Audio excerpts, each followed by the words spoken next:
marvelous long reads.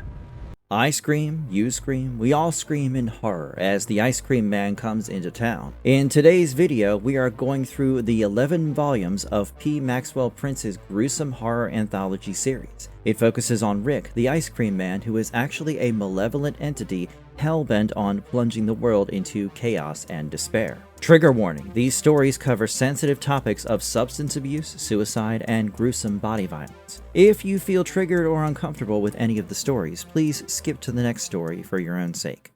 Volume 1, Rainbow Sprinkles. Issue 1, Raspberry Surprise. We open in a regular suburban area. A woman named Sharon takes her daughter, Penny, to get some ice cream from the local ice cream man, Rick. The man greets the women and asks what they will have. After careful consideration, Penny asks for a vanilla scoop. Wow, how original.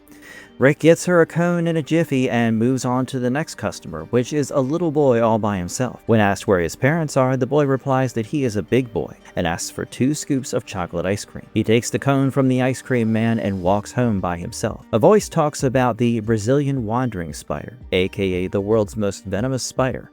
Its sting can cause instant paralysis, muscle contortions, and even a wicked erection sometimes. Yikes. As the boy reaches home, he wears a clothespin and walks into his house. He is greeted by a spider he calls Rupert, which turns out to be the Brazilian wandering spider. The spider is chill with the boy, and the boy walks in to make himself a snack, telling his pet that his parents have become awfully quiet and that he will have to make himself a snack.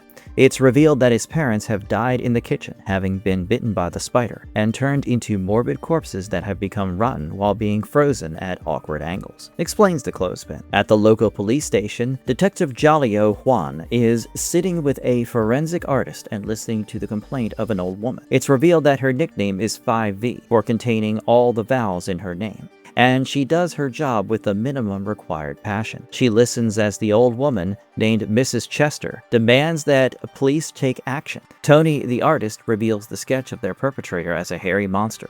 The old woman remarks that it is the same monster from the woods that ate her cat, Mr. Butterworth, even going as far as removing the cat's skeleton from her bag and showing the policeman that the monster sucked the skin off the pet. Ew. The morbid sight freaks the cops out, and Juan briskly escorts the old woman out. As Jalio manages to send the old woman home, her partner, Detective Briggs, is asking the really important questions, like who gives their pet a different last name. While the 2 detectives begin to argue, their captain calls them into his office. He shows the 2 cops a photo of Tom and Henrietta McAllister, who have been missing from their employers for 2 days without any cause. Briggs theorizes the couple is into criminal activities. The captain sends Juan and Briggs to do a house call on the couple and tells them that the McAllisters even have a child, revealed to be the little boy from before. Outside the McAllisters' house, the little boy decides to go on a little adventure into the woods out back. He enjoys the great outdoors before finding the paw of a creature on the ground. Suddenly, he hears a twig snap near him and hides behind a tree. The McAllister boy hears a weird noise and turns around the tree to find Rick, the ice cream man, in tatters.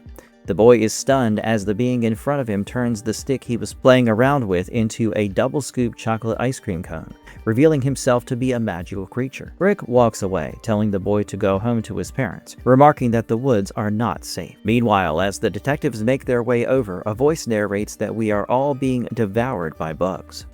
When they reach the McAllister residence, Huang starts losing focus. Briggs is inviting her to a family dinner, but she is distracted and opens the McAllisters' door. The 2 detectives walk into a mess of a house, and Huang sees Rick's face on the TV, offering up ice cream for the bugs. Suddenly, Briggs finds the couple in the kitchen and calls his partner. 5V is mortified to find the decomposing bodies of the McAllisters, and is trying to figure out how long they've been like this when Briggs lets out a scream. He checks his back to realize Rupert has bitten him. Briggs foams at the mouth and subsequently is killed on the spot. A voice tells Juan that it's not Rupert's fault and that he just doesn't like people. Jalio tries to calm the boy, who realizes his parents died the same way Briggs did, and then runs away shouting that Juan won't take his friend away. The cop chases the boy into the woods and briefly loses him when she suddenly sees the boy getting attacked by Rick, the cat-eating monster. She tries to shoot the monster, but Rick throws the boy at her. Rick is about to eat them when he too is bitten by Rupert, which sends him running away in pain. Jaleo asks the boy his name, which is Byron, before lying down and swearing at him. At the McAllister house, the cause of the couple's death is revealed to be Rupert, and Byron is said to have been taking care of himself for 2 weeks. Big boy indeed. They worry about what will happen to him after the trauma he has suffered when it is revealed that they never found Rupert. The Brazilian spider, meanwhile, sambas along the neighborhood until Rick finds it and turns it into another ice cream lickety-split. Issue 2, Rainbow Sprinkles. The next issue is the inner monologue of a junkie named Karen, who mentally writes a letter to her beloved partner, Jim. In their rundown house, Jim suffers dope sickness from drug withdrawals, and Karen can't seem to help him out. She realizes that they are almost out of money and in need of medicine. Karen looks at a picture of her and Jim when they first met at a dance club, and Jim notices a dead bug in her hair, again with the bugs. She reminisces about how the lovebirds would sit in the park, do some coke, be in love. Then one day they tried heroin. Initially it was wonderful. They felt amazing until they didn't, and then her memory fades. To feed their drug habit, the couple robbed an old woman of her oxygen tank. The two then began to spiral down a dark path, doing more violent crimes to feed their fix. After seeing Jim suffering for a week, Karen decides to take a revolver and go find some money to save him. Close by, a geriatric couple, Alice and Phil, are having a regular day, with Phil complaining about all the places his body has given up on him, while Alice is busy cooking. Phil talks about the painkillers the doctors have got him hooked on, while Alice slowly gets frustrated with the husband's whining. As he takes a slurp of the soup Alice made him, Phil remarks that it is cold. Meanwhile, Karen is busy checking the doors to cars when she hears a happy jingle. She turns to find an abandoned ice cream truck and steals it. She speeds carelessly through traffic, nearly hitting people, and tells herself the truck will buy enough money for one last fix before they go completely clean and move to a desert region, like Arizona. Elsewhere, Alice is cross with Phil's complaints and is marching into their car. The old man profusely apologizes and agrees that he's been a jerk. He's about to complain that his meds are the cause when suddenly an ice cream hurtles down the road and crashes into them. The crash kills Phil instantly, and Alice is heartbroken at the sight of her husband. To add to the horror, Karen draws a revolver on the old woman and demands money. Alice tells the junkie woman that the police are coming to arrest her for murder. In a fit of anger, Karen pulls the trigger and kills the old woman before realizing what she's done. Mortified, Karen takes off running as the sirens get louder. Running all the way home, Karen rushes to tell Jim to get up as the cops are about to come, when she finds Rick the ice cream man sitting by her partner's writhing body. Rick reveals that the truck Karen stole was his, remarking that he's got plenty more, and telling Karen not to worry. Quipping that the dope on the table has probably erased her critical thinking capacity, Rick offers Karen a treat, a baggie of heroin. He remarks that the heroin is the purest dope ever, making all the drugs in front of her look like a microwave dinner. The catch? Rick tells her that there is only enough brown sugar for one of the two junkies, leaving Karen with a choice: save poor Jim by injecting him, or take it herself to free herself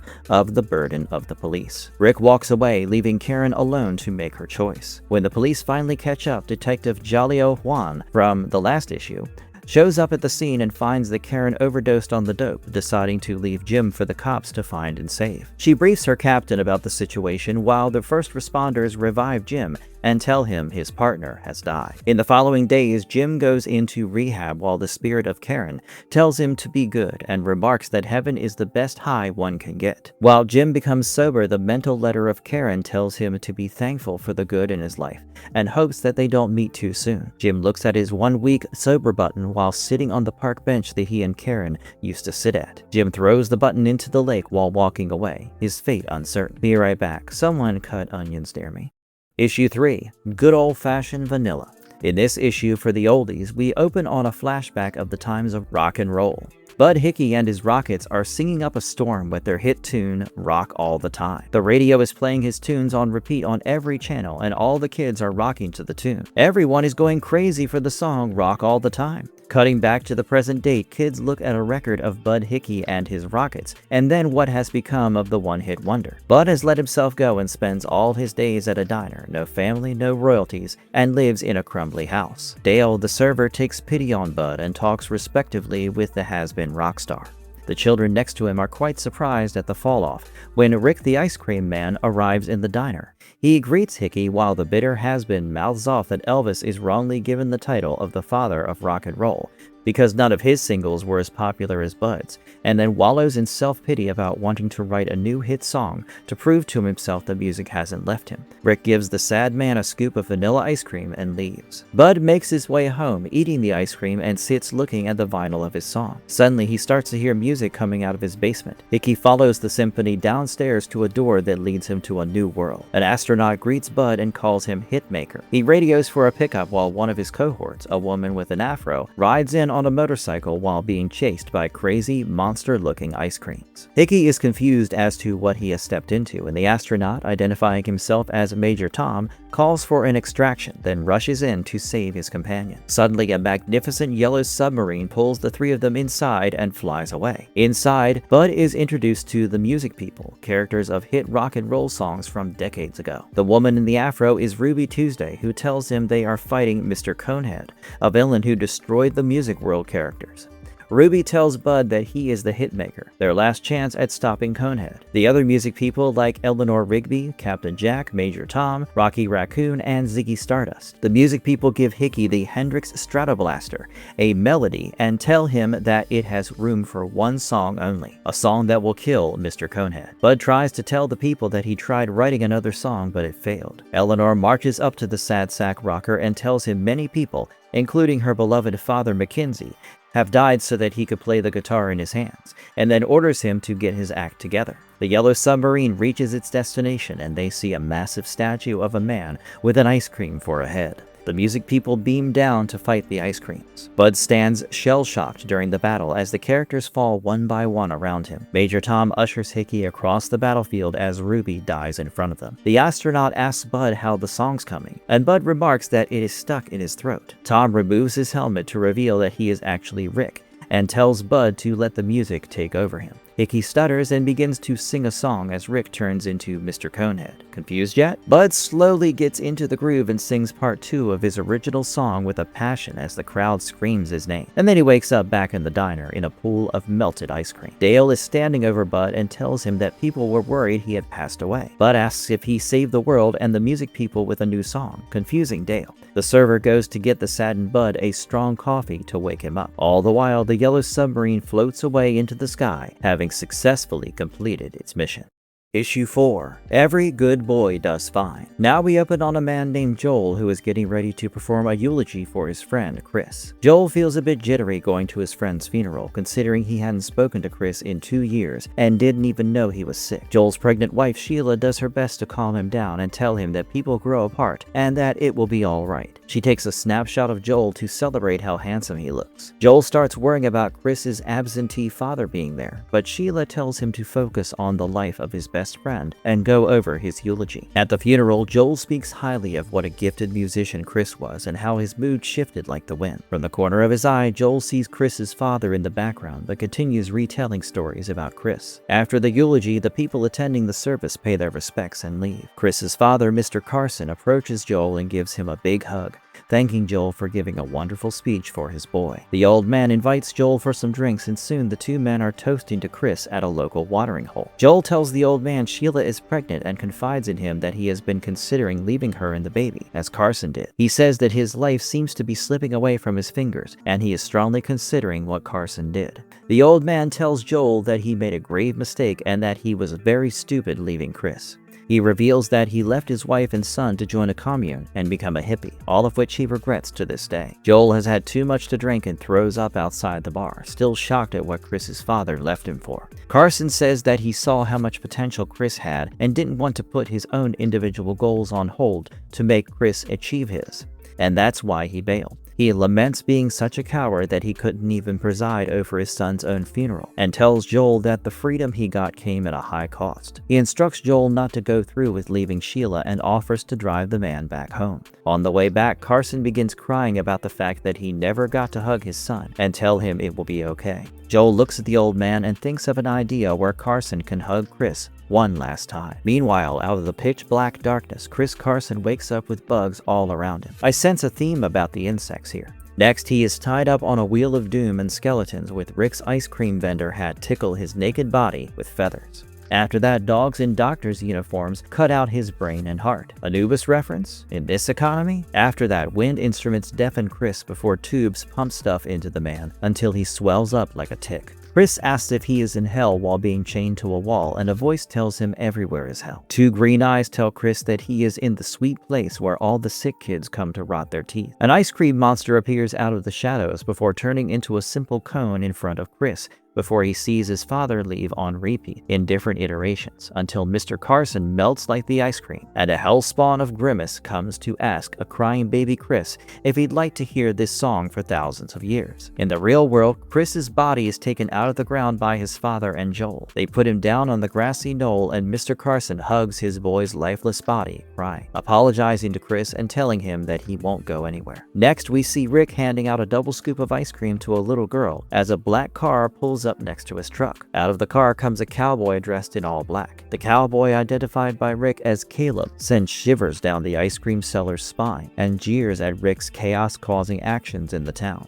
Caleb tells Rick that he knows what he's doing to the people and that he doesn't like it very much. He walks away, leaving Rick clutching his truck so tightly that the magical entity managed to bend the steel of the truck window. Caleb whistles and walks away. I guess these two know each other, and by the looks of it, don't get along very well. Wonder how this is going to pan out.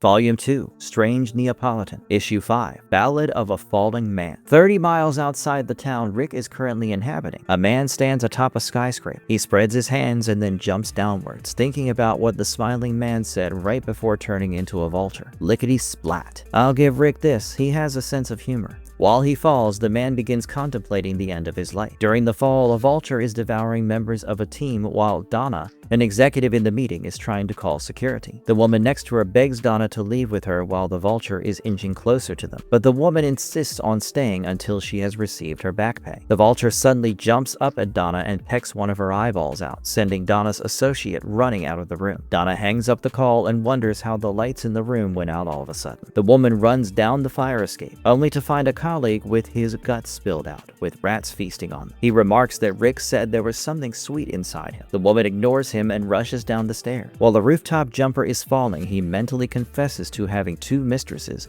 along with his wife and asks for forgiveness for his infidelity. Now is as good a time as any. The escaping woman, now identified as Veronica, reaches a lower floor where she is greeted by her colleague Carl, who is eating ice cream in a mug. That's a war crime. Veronica tries to tell Carl what is going on upstairs, but instead he professes his love for her. He tells Veronica that she is the girl of his dreams, confusing Veronica because Carl is already married to Tim. Carl chuckles and opens a cabinet to show Veronica Tim's decapitated head. Horrified, Veronica runs away as Carl calls out to his colleague to come have a family with him, Tim's head, and have millipedes as bait. Bugs in the issue? Check. Hundreds of tiny green millipedes run after Veronica as she descends lower. Almost halfway down, the jumper confesses to having done a lot of drugs like LSD, shrooms, the lot, and remarks that he sometimes feels that the drugs never left his system. He begins to question whether he's falling downwards or upwards. I guess the heights would have caused some dizziness. Veronica reaches a hallway and is chased by the vulture from upstairs. The buzzard's wicked green eyes lock on her and it begins to rush towards her when an arrow goes straight through the bird's head. Caleb, now armed with a bow and arrow, triumphantly cries, "Bullseye." Veronica begins to ask who the mystery cowboy is, but thinks against it and continues running. Smart decision, V.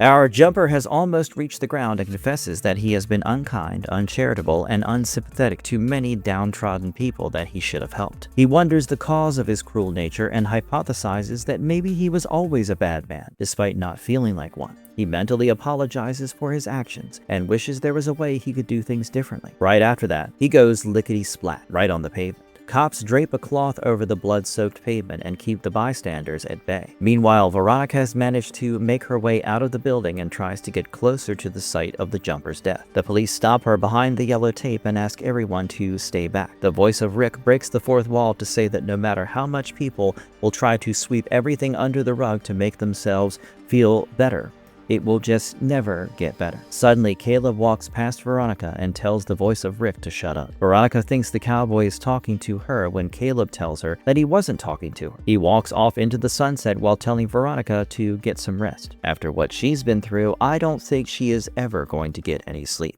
Issue 6, Strange Neapolitan. The next issue is a non-verbal one, which is 3 stories told simultaneously. At Rick's ice cream truck, a young man purchases a Neapolitan ice cream consisting of 3 scoops, strawberry, vanilla, and chocolate. He walks away from our green-eyed antagonist, and as he walks, his life is split into 3 parallel stories, each representing a flavor of the ice cream. First, we see him walking along and bumping into a pretty young lady on her phone. They both hit the deck. The youngsters both look at each other in confusion before the woman flashes him a warm smile and invites him on a date. The date goes swimmingly. The young lady is enjoying the company of our hero and is giving him the eyes. The guy and the lady walk to her home, where she asks him if he wants to come upstairs for a nightcap. The young man knows what's coming next and bashfully agrees. Next, we see the 2 lovebirds having a night of passion in the lady's house. Next up, the lovebirds get married and the newlywed couple buys a new house, one that is suitable for a new baby. Pretty soon, the couple is blessed with a baby boy. The couple pushes their baby around in the park as Jim from the previous story sits on his bench and misses his beloved Karen. One night, the couple is woken up by the baby crying and rushes to find that the little one is puking blood while crying. They rush the baby to the hospital and wait when the doctor bursts in. He tells the couple that the baby died, sending the mother into shock. The couple grieves, but in different ways. The wife becomes an unresponsive recluse. The husband tries to help, but can't. Months pass, and the father returns home with a bouquet, only to find his wife has passed out drinking. The man sadly tucks his wife in. Next, we see the young man hear barking in the grass and check it out to find a little dog with a broken leg. Finally, we see the young man walk all the way up to the house, no distractions. The young man drops his ice cream and rushes to help the sweet little dog. Our hero takes the dog to the vet, who fixes his leg in a tourniquet, and the dog licks his savior. The young man gives his new pet some dog food, which the jolly dog gobbles up. He and the dog then snuggle up in front of the television. The dog sleeps in the young man's bed, both comforting the other. The young man buys a collar for his dog with the name Triptych. Worst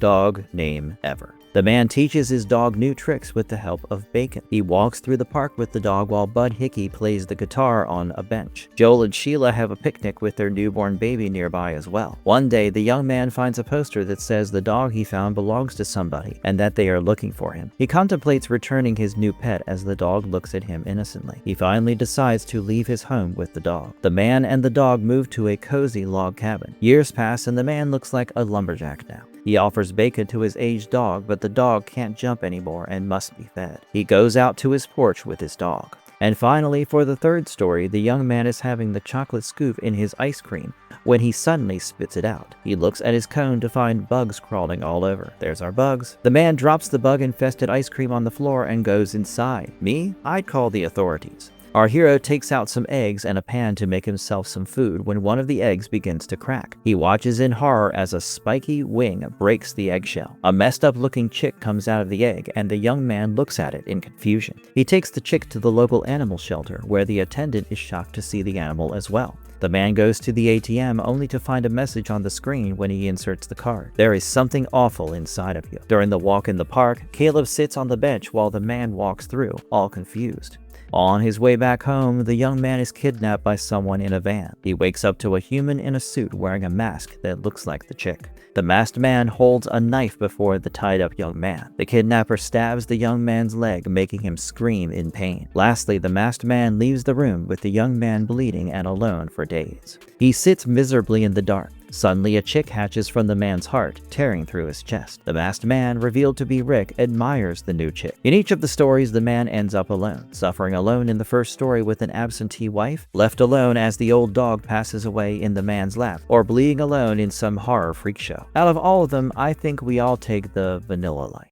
Issue 7, My Little Poltergeist. A little girl named Lucy sits on a swing all alone eating ice cream. Lucy's mother, Claire, is worried about her because her best friend, Kayla, has just died of cancer. Lucy's father, Paul, seems unbothered and remarks that she will be okay eventually. He is more interested in talking about their little ghost problem. Lucy still believes Kayla is alive and with her. Paul is worried that his daughter is schizophrenic and demands that they and her psychiatrist, Dr. Hriso, nip the problem in the bud. At Dr. Hriso's session, Lucy shows her a picture of her and Kayla fighting the cancer beast. However, when asked if she misses Kayla, Lucy replies that she is sitting right next to her. Dr. Hariso is surprised to find that Lucy genuinely believes that her friend is not 6 feet under and is talking to her in real time. Paul is furious at the notion that Lucy is behaving normally, while Claire tries to calm him down and tell him that Lucy just needs time. He refers to Kayla as a dead girl, which makes Lucy even sadder. Claire tries to help out, but Lucy begins talking to the imaginary Kayla about taking her vegetables, which eventually makes even her mother snap at the girl and send her upstairs. In Lucy's room, Rick's voice rants about the stories we tell ourselves to hide from the bitter truth. We are all alone. No Santa, no true love. What a cynic. Lucy wakes up talking to Kayla and is goaded by her imaginary friend into going on an adventure. While Lucy creeps out of her house, Rick reveals a deep-fried kitten tastes better than steak. What a horrible creature. The kitten, I mean. Lucy makes her way into the woods outside her house and past many diseased wild dogs. Why are people just allowing such easy access to woods in this town? Lucy initially is lost but finds a trail of rainbow sprinkles on the floor that she follows all the way through the forest. Meanwhile, Lucy's mother goes upstairs to call her daughter for breakfast and is surprised to find her daughter missing. She looks everywhere before screaming to Paul that Lucy has run away. Lucy, in her own fun-loving world, has accompanied her imaginary friend to an abandoned shack with an ice cream truck outside. Oh boy, run away, Lucy. The girl sneaks into the shack where an eye and a spider are kept in a jar. She goes further inwards, survival instinct of a bag of cement this kid, and finds a man tied to a table, his skin peeled off him. The man, still alive, begs Lucy to help him when Rick suddenly arrives behind Lucy with a peeler. Claire is furiously calling the police, while Detective Jalio Juan is trying to explain the procedure of only searching if the child does not turn up after 3 days. Juan is busy examining a bag of rainbow sprinkles while Claire is shouting at her to help them. Claire hangs up angrily while Paul laments being so mean to Lucy. Meanwhile, Rick is busy stirring up a concoction while Lucy is tied to a chair, laughing at how the girl followed the sprinkles like everyone else. Lucy, still not grasping reality, begins talking to Kayla when Rick snaps at her that Kayla is dead as a doornail. He makes Lucy cry, telling her everyone is sick because of the bugs while working on the skinless man, revealed to be Jim from the previous issue. Looks like he's meeting Karen sooner than he thought. Suddenly, a voice calls Rick by his real name, Ricardus. Caleb stands at the door, disappointed in Rick. He uses a Bowie knife to cut Lucy free and tells her to go home. Caleb stands up to Rick, telling the fiend that his time is up. Rick promises to stab Caleb in the neck before it is all over, and Caleb tips his hat before leaving. A crying Lucy manages to reach home as her parents tightly hug their daughter. Lucy asks Paul why Kayla had to die, which Paul can't answer. Lucy writes in her journal that Kayla died of bone cancer, but she never cried because she was the fiercest warrior. Paul allows Lucy to believe Kayla still lives and offers her imaginary friend a plate. One day, Lucy goes to Kayla's gravestone to lay a rose and pay her respects to the best friend she ever had. Issue 8, Emergencies. We open the issue in the town that Rick is haunting in chaos. Houses are burning, people are lying around dead, and an ambulance is making its way through the neighborhood. The voice of Rick is poisoning the minds of the citizens, engulfing them in gloom, despair, and bedlam. Another voice desperately tries to fight Rick's mind control and tells people to ignore the chaos agent. In the ambulance, paramedics Jenny and Mike begin doing weird things under Rick's control. Mike starts swallowing oral chemotherapy pills that they stole from the hospital cabinet. Jenny begins to narrate a horrific story about a mouse called Mr. Circle. Her sister Brenda loved the injured mouse and would nurse the rodent back to health until Jenny gave Mr. Circle's bleach and killed him. She doesn't understand why she is telling Mike all this, except that a voice in her head is telling her to. The ambulance passes by a group of kids trying to wave it down. They are standing around the body of a dead clown. They call him Happy Hank, the very happy clown. Hank has a bullet hole in his temple with blood oozing out. One of the children, Dee, reckons a white werewolf she saw in the woods kills the clown. Another girl states that they should give Hank a proper funeral. They argue amongst themselves over the best path forward and decide to dump the body in the river, Viking style. It usually requires a boat kit. They each pick up one of Hank's limbs and haul his body out all the way to the nearby bridge. They toss the clown body off the bridge while the voice continues trying to tell people that they are all connected through death and suffering. But the voice of Rick is the voice that separates them and keeps them from the truth. Hank, who had shot his own brains out, sinks to the bottom of the river as the 4 children watch on. Meanwhile, Mike is busy eating more pills, but now Jenny has joined him and is popping hydrocodone like Mentos. Mike looks at his phone and is surprised to see how angry people are on social media. He asks Jenny what happened to love and why people can't love each other. Jenny replies that the voice in her head is telling her love is dead for some reason, adding that it's also telling her to get a hysterectomy. Jenny tells her partner that she is starting to feel bad, and Mike tells her that he only feels bad. They both begin to wallow in their sadness when Jenny sees a bunny on the road. She swerves the ambulance to avoid it but ends up squashing it. Jenny begins having a meltdown and Mike tries to calm her by telling her it's the way of the world. Over in a burning house, an old woman named Rita has cornered her partner Cindy and is accusing her of infidelity with another woman named Kara. Their aviary burns while Cindy pleads that she and Kara are just friends. Rita takes one of the parrots and sets it free while revealing that she burnt Kara's house down with the woman inside. Cindy sheds a tear for Kara as Rita looks out the window and tells her partner that they are both going to die in the burning house tonight. The paramedics have now stopped at the diner from before and are having coffee with their pill. They take hallucinogens while 2 truckers play a game of fork through hand. It's exactly what it sounds like. Mike and Jenny are tripping like nuts and talking about their sadness when an armed robber enters the diner and holds Dale, the guy in charge, at gunpoint. Dale begs the man not to hurt him when the man suddenly turns the gun on himself and shoots his head off. Jenny and Mike head back in their ambulance when the voice, slowly fading, tries to tell them to reject Rick's calls, to destroy each other, and to fight the control of the ice cream man. The ambulance crosses a white werewolf devouring a man as the voice finally dies out. I guess Dee was right after all. Suddenly, Jenny hits the brakes and rushes out of the ambulance. Mike is confused as to what his partner is doing when Jenny shouts that they were supposed to get the guy with a knife in his neck to the hospital. When they open the back door of the ambulance, they find that Caleb, who had his Bowie knife lodged in his throat, has died from blood loss and that it was his voice trying to keep them safe from Rick's mind control. You have to hand it to Rick. He did say he was going to stab Caleb before the volume ends. Volume 3, Hopscotch Melange. Issue 9, Western Story. In this backstory issue, we go to a world different from ours in many ways, countless years ago. We open on a giant spider making its way through a canyon. The arachnid is hunted by Caleb, who looks a bit more elf-like now. He rides a pointy-eared horse and hunts with a wolf beast. Caleb misses his arrow and sends his pet to attack the spider. The wolf stares down the giant arachnid, distracting it long enough for Caleb to lasso the beast and tie it up. The wolf attacks and kills the monster, and Caleb treats him like a dog, giving him one of the spider's eyes as a reward. Caleb carries the spider in a carriage hitched to his horse, with the wolf accompanying him. They travel through the desert all the way out in the middle of nowhere to find Old Man, his uncle, tending to his garden. Old Man greets his nephew and invites him inside while they wait for Caleb's cousin. Caleb remarks that his cousin is getting out of hand while his uncle tries feeding the wolf beast. Caleb remarks that while his uncle told them their magic is sacred, his cousin, Ricardus, keeps making aberrations to sully the world. The old man waters his plants and says that everything is one thing, adding that every horrid creature is a reflection of a true one. Suddenly, Ricardus, or Rick, walks into the shack and greets the 2 men. Caleb's pet growls at the fiend and Ricardus threatens to turn it into a coat. When the 3 magic beings settle down, the old man uses an old book and reveals to his nephews that their universe is on its last legs. He tells Caleb and Ricardus to move on to the next universe, much to Rick's displeasure. He remarks that his creations feast on the birds of this universe. The old man dismisses his whining and tells them that his book contains the rules for the new universe they are to travel to. When he asks if he will join them, the old man tells them that he will be delayed.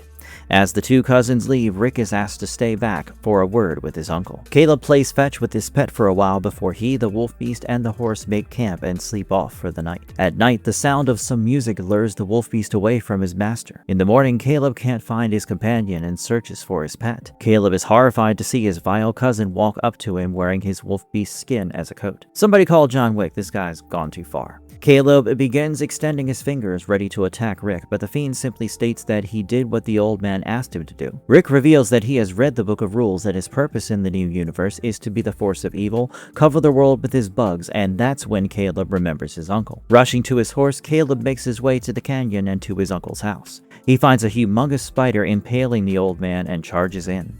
Caleb tries lassoing the monster's legs but is thrown into the air, landing on the arachnid's head. The spider throws Caleb off and is about to crush him when Caleb readied his arrow, focusing this time on the monster's head. Caleb's arrow flies into the air and hits the arachnid right in the head, causing it to crash to the floor.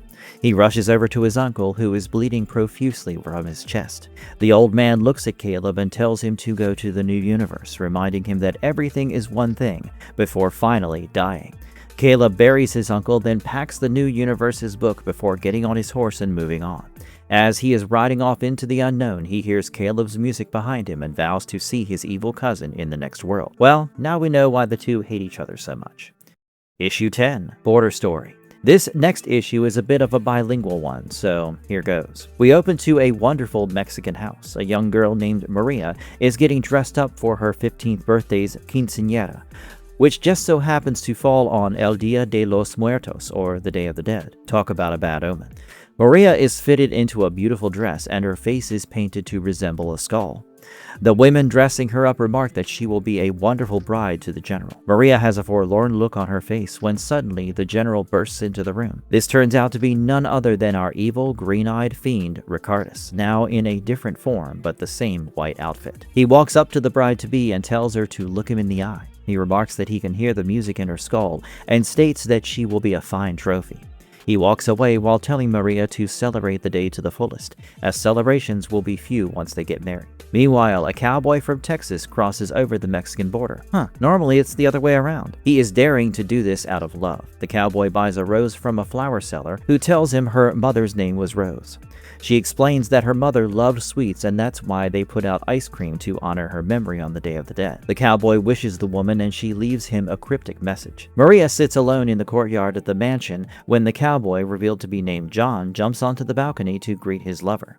They both sit by the pond and talk about their dream to run away together. Maria is sad due to her impending marriage to the general. John promises to return the next day and take Maria to America, where they both can live together as star-crossed lovers. After embracing, the two say their tearful farewells. All the while, the woman who was dressing Maria up is listening in on their conversation. At the feast later on, the lady tells the general all about Maria's plans, making Rick grin in anticipation.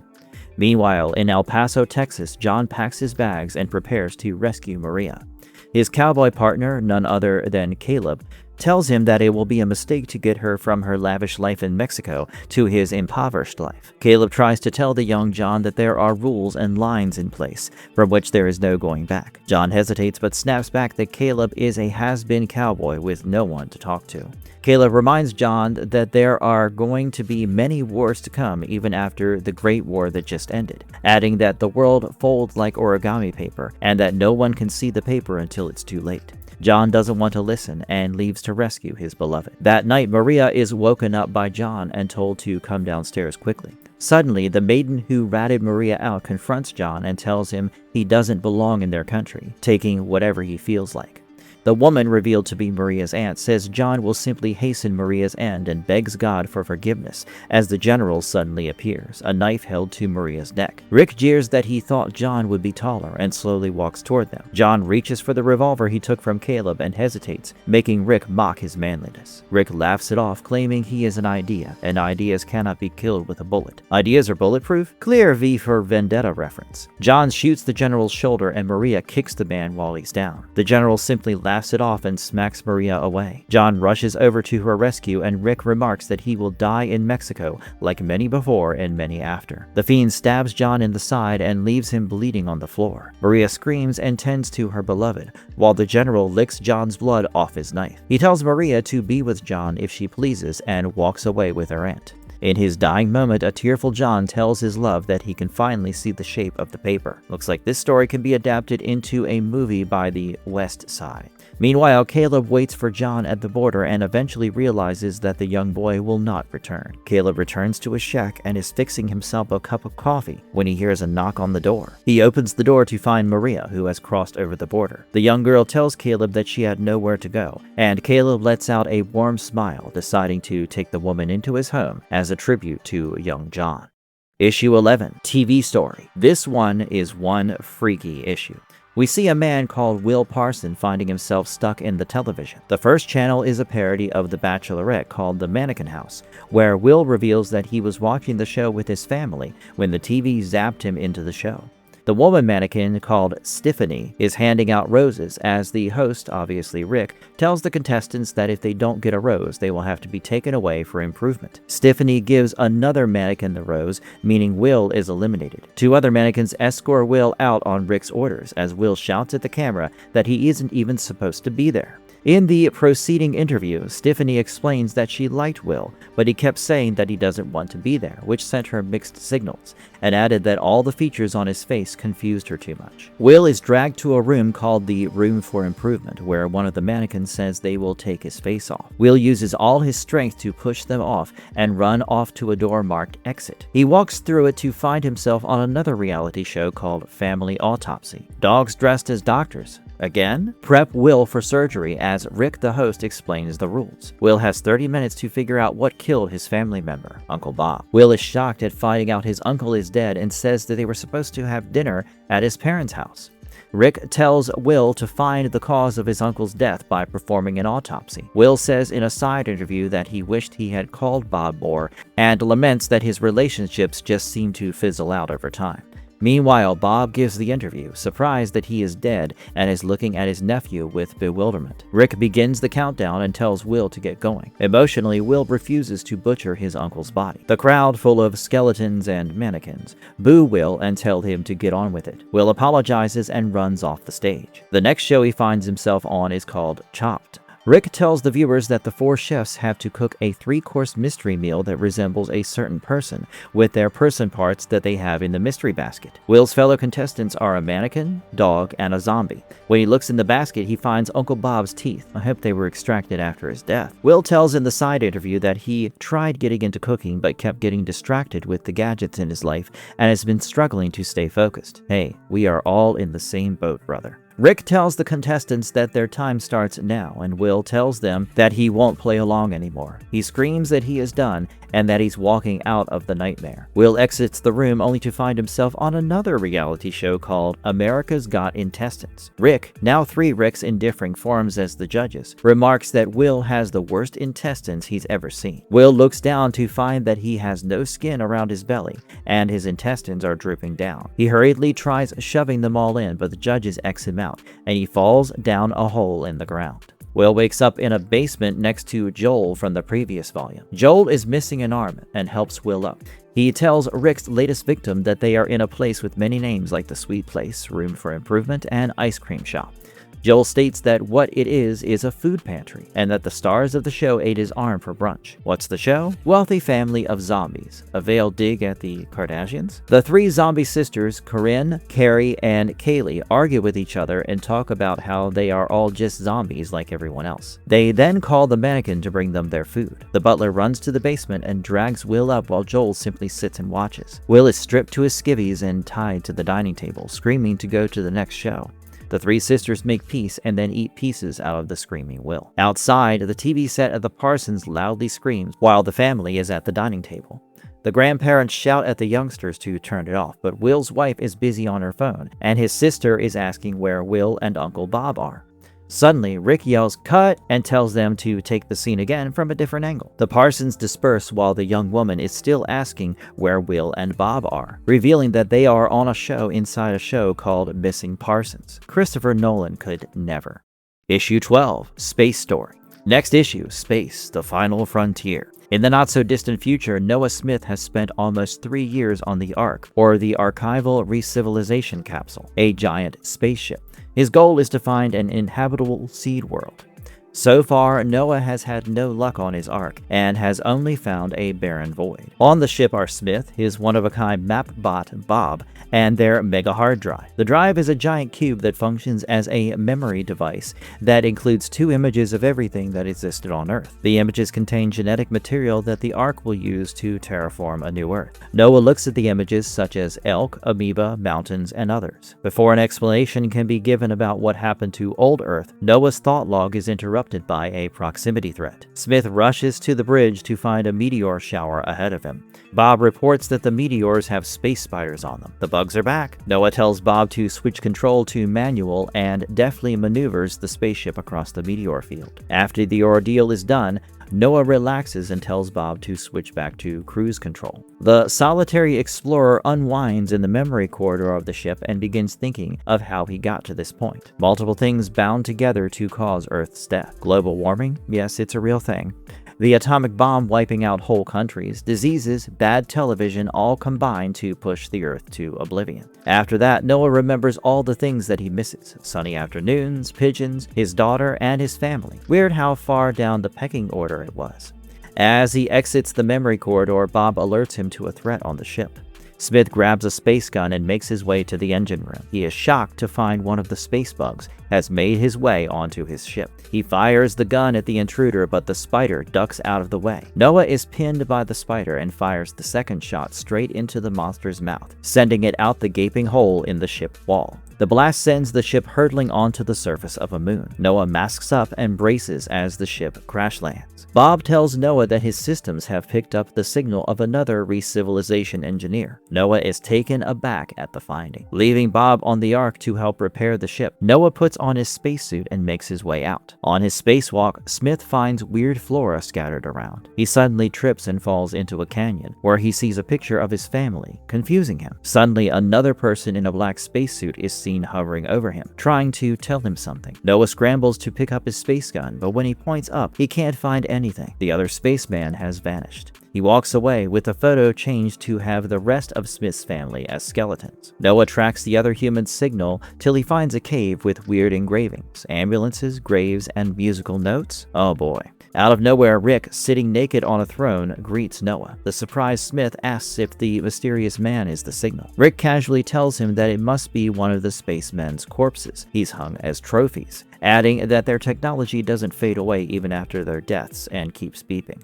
Rick reveals the truth of this universe that an old man taught him to Captain Smith. There is no truth, it is all a farce. Unwilling to listen to Rick, Noah points his gun and fires at the fiend. Rick shrugs the strike off and tells Noah that he will now be taking his ship. Noah doesn't initially understand what's special about his ship compared to the other spacemen. Then it hits him. Bob. Noah rushes out of the cave, frantically running to the Ark. He jumps into the ship and tells Bob to turn the engines on. He looks into the bridge to find he is too late. Rick stands in his ice cream man outfit and remarks that Smith thinks too loudly. The fiend tells Bob to remove Noah's brain, and while the bot attacks his old master, Rick tinkers around with the console to look for a new universe to find lickety-split. The ship takes off into the skies while the spaceman in the black suit watches on. Removing his helmet, Caleb remarks that he will see his evil cousin in the next universe. I guess Caleb can't die, just like Rick and these two hop universes trying to kill the other for the rest of time. Volume 4, Tiny Lies. Issue 13, Palindromes. This is a very unique issue and one I'm sure many of you have never come across. This book is a literal palindrome, meaning it can be viewed forwards or backward, panel for panel, and it would still make sense. Now, YouTube can't rewind a video, but pay attention to panels because they're going to start mirroring at a certain point. A man named Paul remarks that people sure do love to give advice. He looks at the photo of him and his now deceased partner, Michael. It's just been 3 weeks since Michael passed away from cancer, and Paul is distraught. He leaves his house finding Rick's ice cream truck outside his front door. He walks around the truck and finds an open manhole marked Underworld. He thinks that his friends, who tell him that time heals all wounds, are offending him, as life only goes in one direction and he has to move unforgivingly ahead to take up matters with the king of the underworld. Paul climbs down the sewer to come face to face with a girl without eyes. She has an owl that she claims ate her metal worm. Confused, Paul continues journeying further below. While climbing down, he makes a mental note that he will never get over Michael. Paul goes further down and meets a man named Dennis. Dennis sinned and is stuck down below. He offers to show Paul the way out and in. The statement will make sense in a bit. Dennis introduces Paul to his friends, a bunch of palindromes like dumb mud, sea line felines, bird rib, and goddamn mad dog. Dennis ushers the confused Paul down a pit and sends him through a spiked tooth tunnel. Paul steels himself and steps through the spiky tunnel, avoiding the teeth and tendrils to make it to the other side. Suddenly, a balloon squeaks near him and Paul grabs its thread to descend down another pit. He mentally notes that up and down, back and forth, God or devil are all concepts without differences. Paul lands and finds another entrance asking him if he's coming or going. He mentally remarks that he doesn't know what he expected coming down there, but it was worth it to get some answers. Unfortunately, when he walks through the gate, he sees that the seat of the king of the underworld is empty. Now comes the neat part. We go in reverse. Revealing that no one is home, Paul makes his way out of the chambers, claiming it was worth a try for his answers, though he didn't know what to expect down there. He takes the balloon and floats upwards, realizing nothing makes a difference. Looks like Rick's got to our guy here.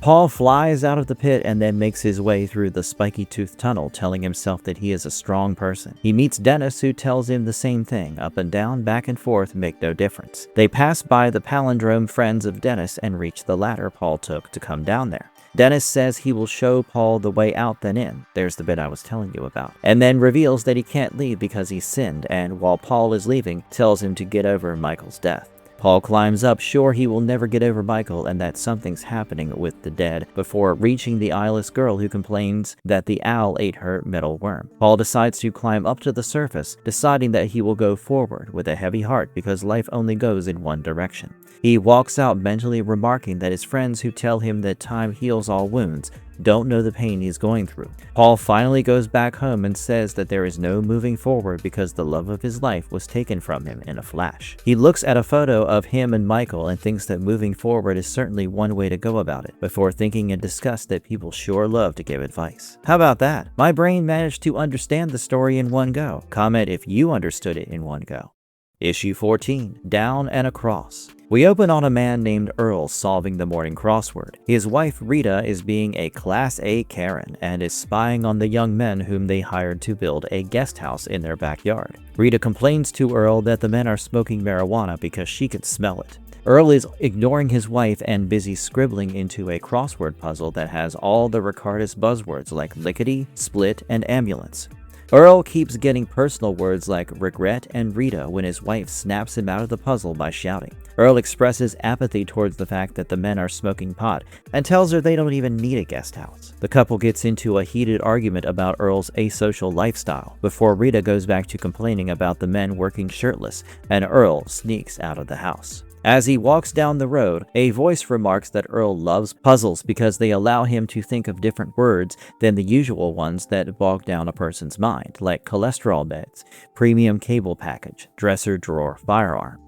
He buys a paper while solving a crossword on his phone when the store cashier is revealed to be none other than Rick. Earl is surprised to see his usual cashier missing, but when Rick tells the man he's just filling in, Earl continues to walk out of the store, eager to solve his new puzzle. At Earl's house, Rita comes up to the young working men and tells their leader to put his shirt back on, citing kids in the neighborhood as the reason. The young man apologizes, stating that it was very hot outside, and agrees to wear his shirt. As Rita walks away, she hears a wicked voice speak through the young man, telling her that they ought to eat her face. But when she turns around, she finds that the man is just apologizing again. Earl sits on a park bench to solve his crossword and is so wrapped up in his puzzle that he doesn't realize he has been sucked into the puzzle, which is now talking to him. The voice forces Earl to solve the puzzle by giving him painful memories using the hints. First, it makes him remember his stillborn daughter called Agatha. Over at the house, Rita is peering through the window at the men when she notices the trio has become looking a little psychotic, arming themselves with knives and remarking that they are coming to get her. Rita is scared and, like every Karen with an issue, she calls the police. Only this time the voice on the other side isn't 911, it's the workers. They tell her they were smoking meth and heroin instead of marijuana,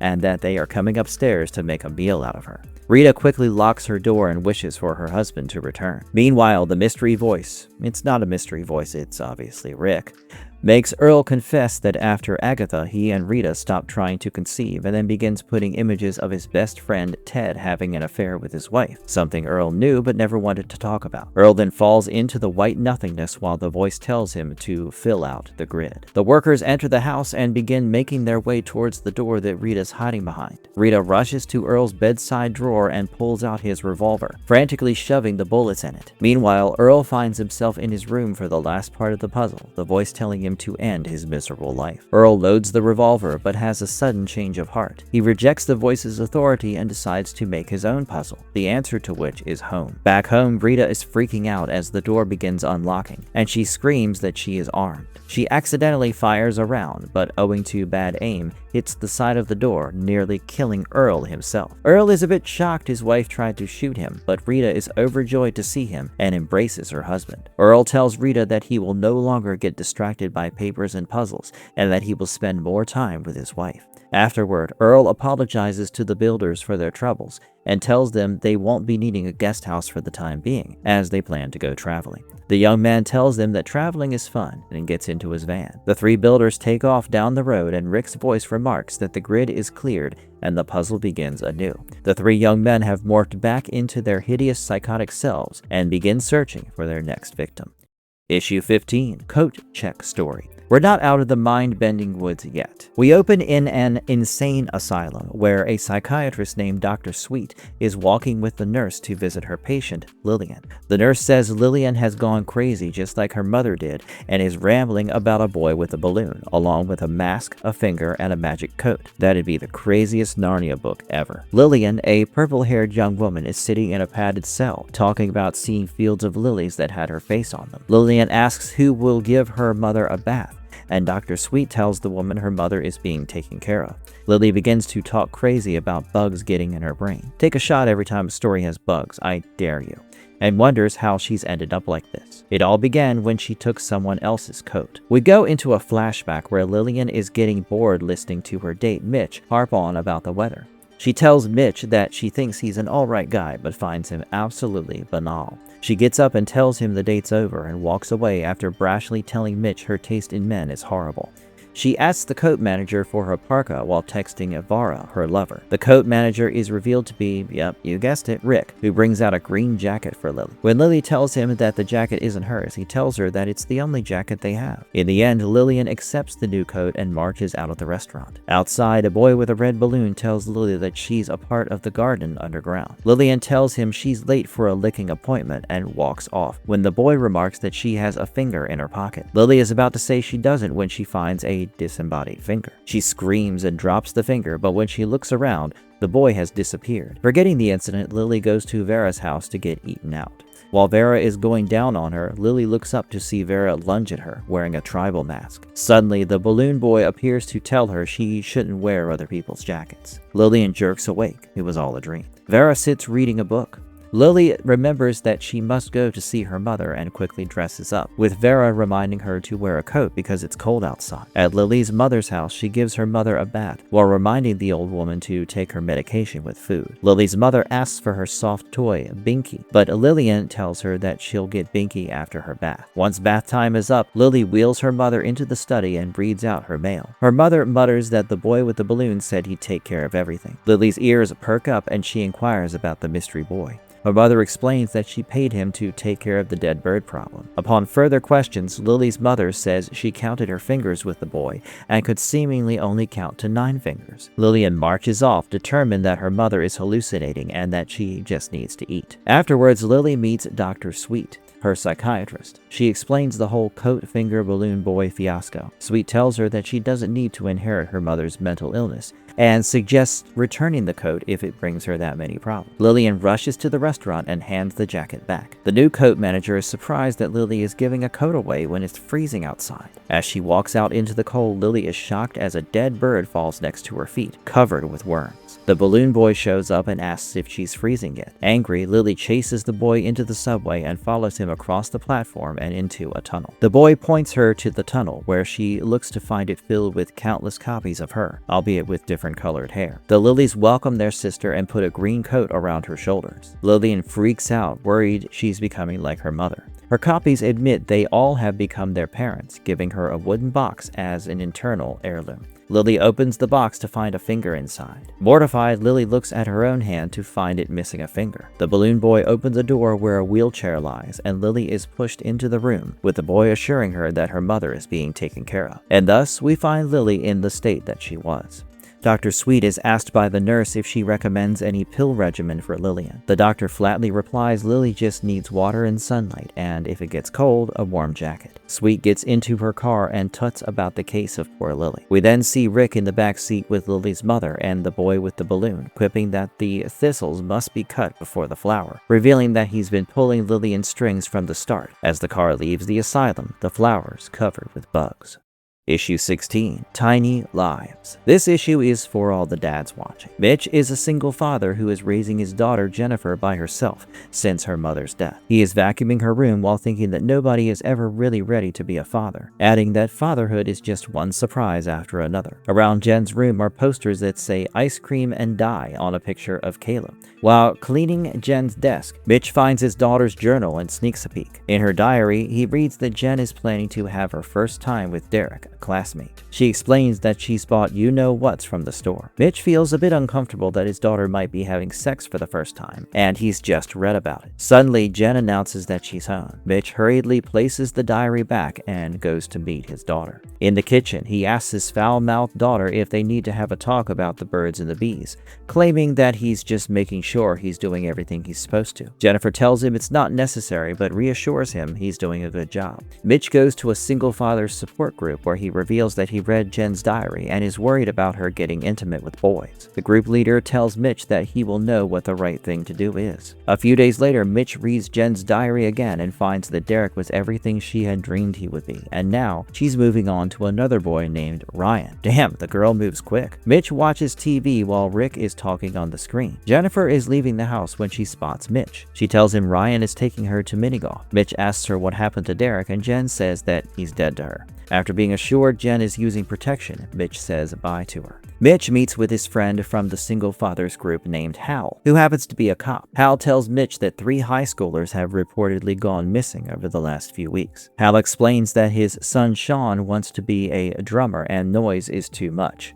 Mitch confesses to still reading Jen's diary, and Hal tells him it's okay to break the privacy because he is her father, adding that Mitch should cut himself some slack. After a while, Mitch reads the journal again and is mortified that his daughter has been murdering the boys she goes out on dates with. Well, at least she's not having sex.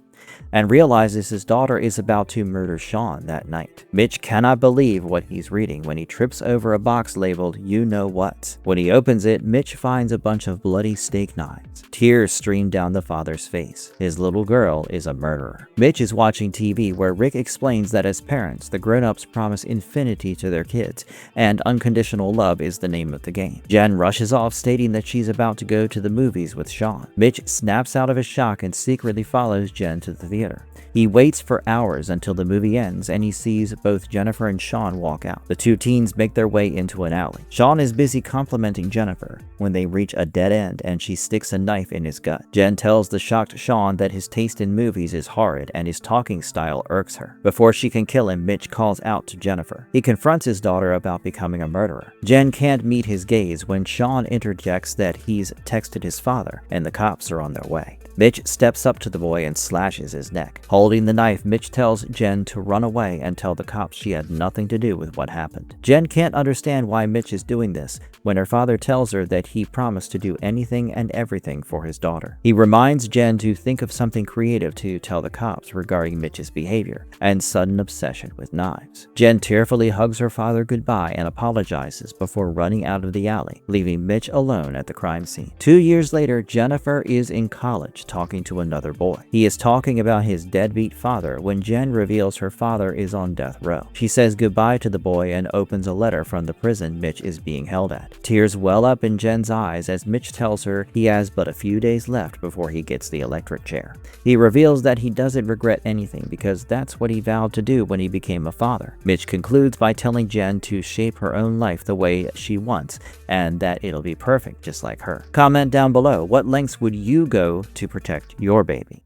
Volume 5, Other Confections, Issue 17, Cape fear. This issue plays homage to the classic Action Comics and has Rick dressed as the Man of Steel, and the ice cream cone is in the place of the S. We go through the life of reporter Parker Page, born to a military family with a suburban upbringing and a person trying to shatter glass ceiling. She encounters the hero Ice Cream Man when he first flies over the heads of everyone in Urbanopolis. His nemesis is Cal Cantor, who is an ultra-wealthy megalomaniac who makes cowboy robots to fight Ice Cream Man. The editor-in-chief is showing Parker and her cameraman Timmy the cover story about Ice Cream Man while they try to convince him to make their piece on war crimes. The old man tells them war crimes don't sell papers. Oh, he's so true.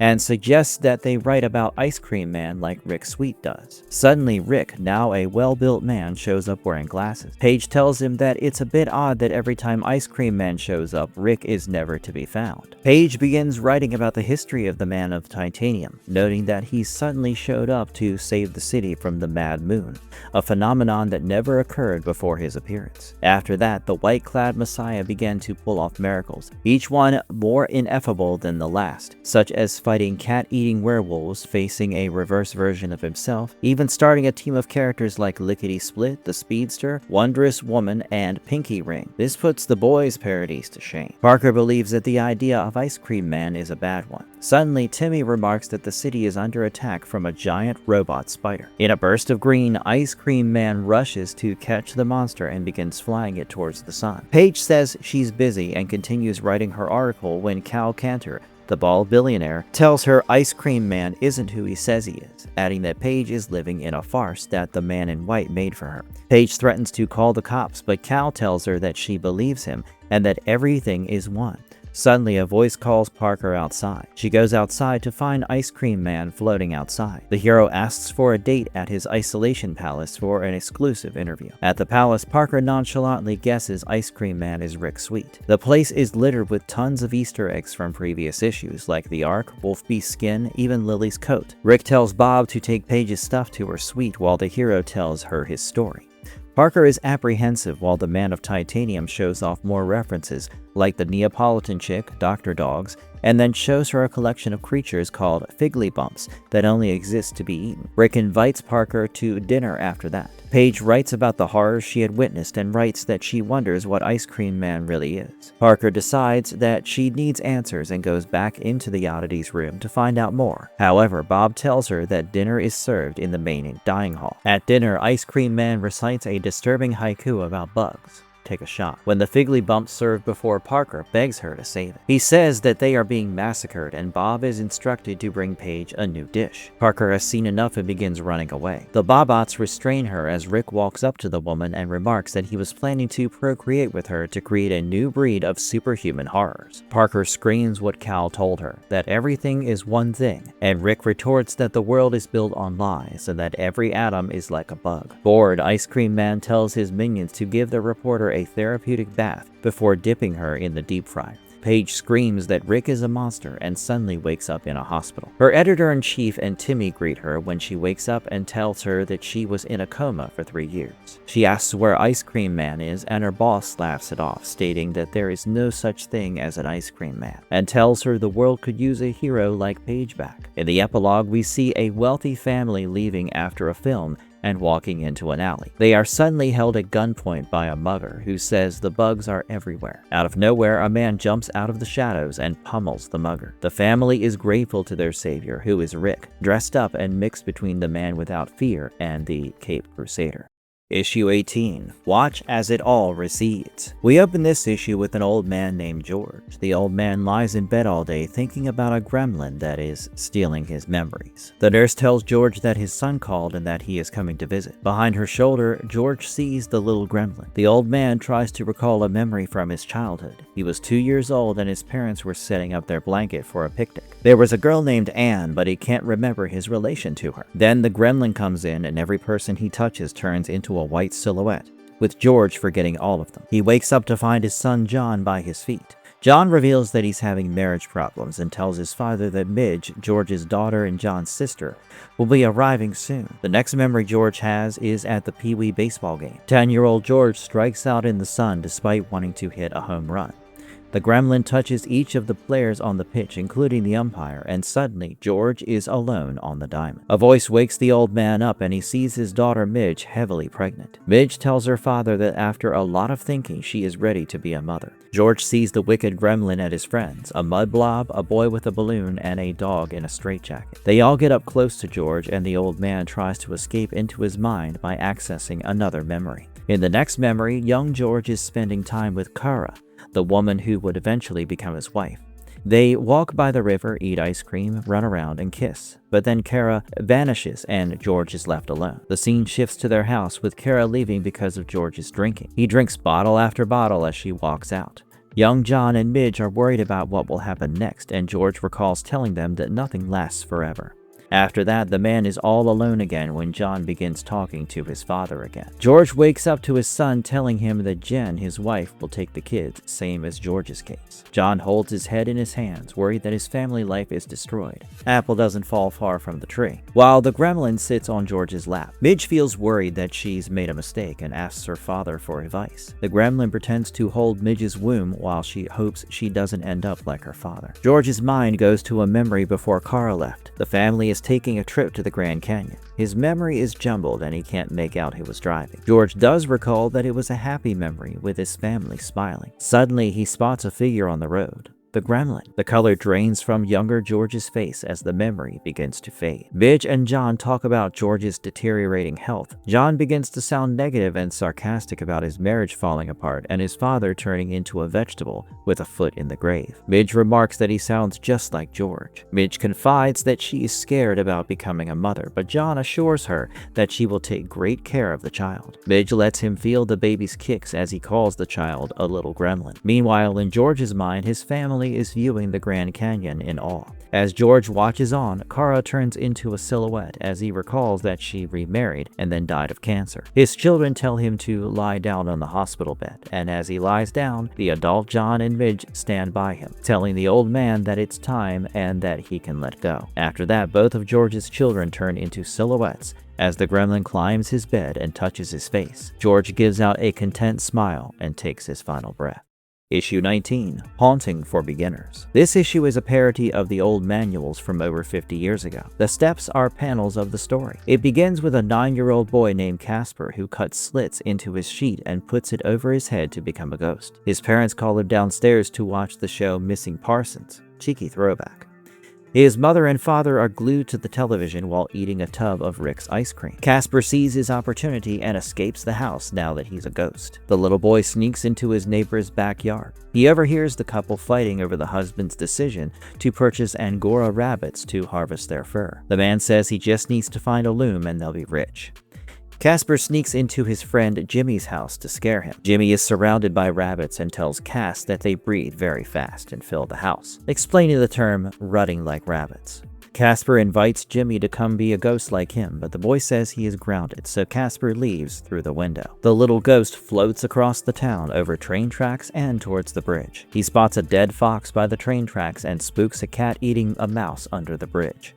Satisfied that he's alone, Casper lets out a loud howl. Suddenly, another howl returns his call. He looks up to see a man on the edge of the bridge. Casper asks the man what he's doing up there, and in response, the stranger sticks his leg out and falls down to his death. Casper is horrified to see the man's body go lickety-splat in front of him. He tries to wake the man, but realizes the stranger is dead. Casper cries for help and rushes away. He rips the sheet off him and begins sobbing. The cat from before comes to him for comfort, and Casper pets it, wondering why someone would off himself like that. Jump forward 30 years, Casper works a boring desk job. His colleague Greg is busy telling him about his ingenious business plan involving Angora rabbit fur, but Cass is least interested. He boasts about his inconsequential existence as a living ghost. Casper stops at the supermarket to get his favorite, Rick's Sweets ice cream, and wonders if it's good for him. How about no, Cass? He goes to the cashier who ignores him, pushing the living ghost idea further. While he waits in mundane traffic, Casper turns on the radio, where he hears his voice ask the jumping man what he's doing before crying for help. He tries to forget, but he can never suppress the memory. Casper reaches home and prepares to interact with his wife and kids. As he enters, his wife remarks that he's late. "You could say hi instead, lady." They exchange pleasantries before Casper asks what their girls are watching. His wife says that they are watching Mannequin House, a reality show, before telling him that the gutters are clogged. She applies lipstick and announces that she's meeting her massage therapist to work on aligning her chakra. Cass remarks that it's the third visit of the week. Sounds like something else is getting aligned in her. Casper goes to his garage and gets the ladder, finding a photo of himself as a ghost and wondering what happened to Jimmy and his other friends. Cass climbs up to his roof and picks up the leaves, clogging the gutters. For a moment, he contemplates falling off of the roof and wonders if the man who jumped 30 years ago was scared or relieved. Cass sticks a foot out before going back into his house and moping for the rest of his life. 40 years later, a geriatric Casper is given a terminal notice and is told that he has but a couple of months to live. On his way home, he spots an Angora rabbit and pets the animal, feeling its soft fur and imagining how good a sweater made of it might feel. Cass finally dies peacefully in his home, his younger daughter by his side. His spirit leaves his body and tries to comfort her, but he realizes that he's a proper ghost now and that she can't hear him. Casper's spirit rises out of the house and floats into the sky, watching the town beneath him. He travels through the air and suddenly meets the man who jumped before him 70 years ago. The two ghosts hold hands and fly around in the sky. Casper understands that he's lived a good life. His wife left him for the therapist, told you, to live a long life seeking peace. His elder daughter became a veterinarian to save the lives of lesser creatures. He understands that all things are one thing and that every story is a ghost story before ascending forever.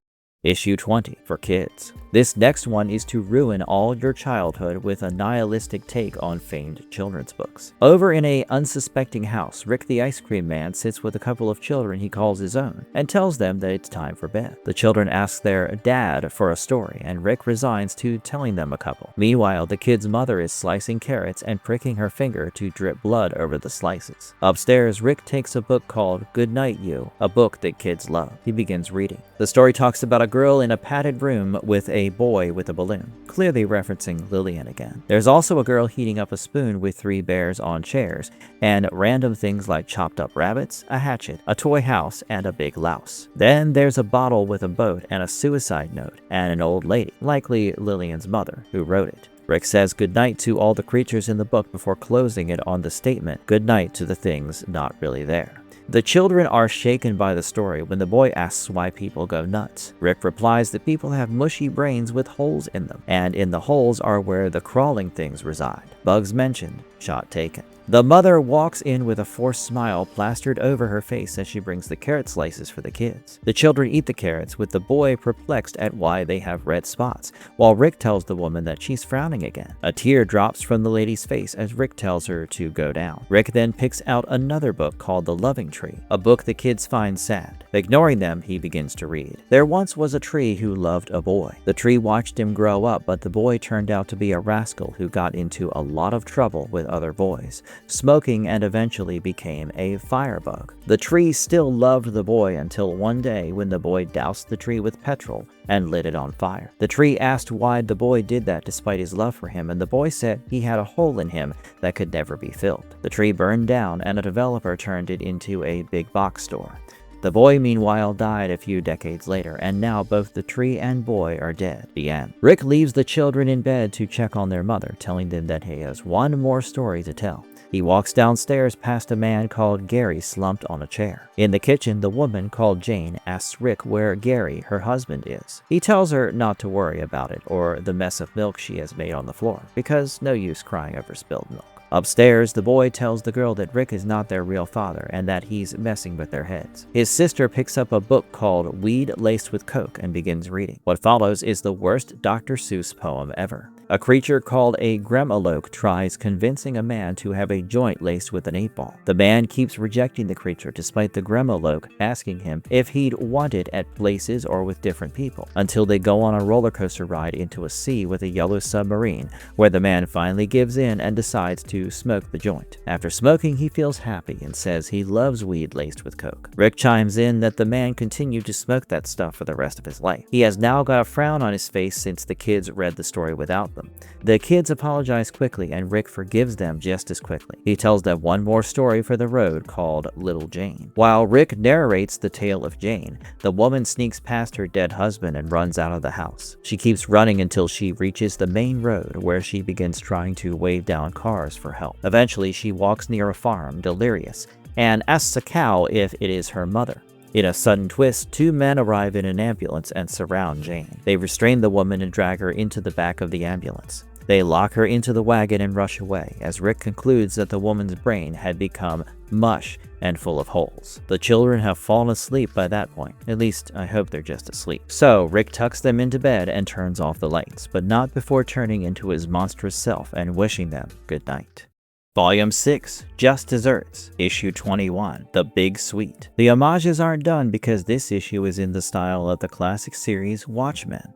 It opens with an ice cream cone melting into the gutter with a sad face. We next see three mages sacrifice a regular ice cream man in the name of Ricardus, the king of spiders, lord of lollipops.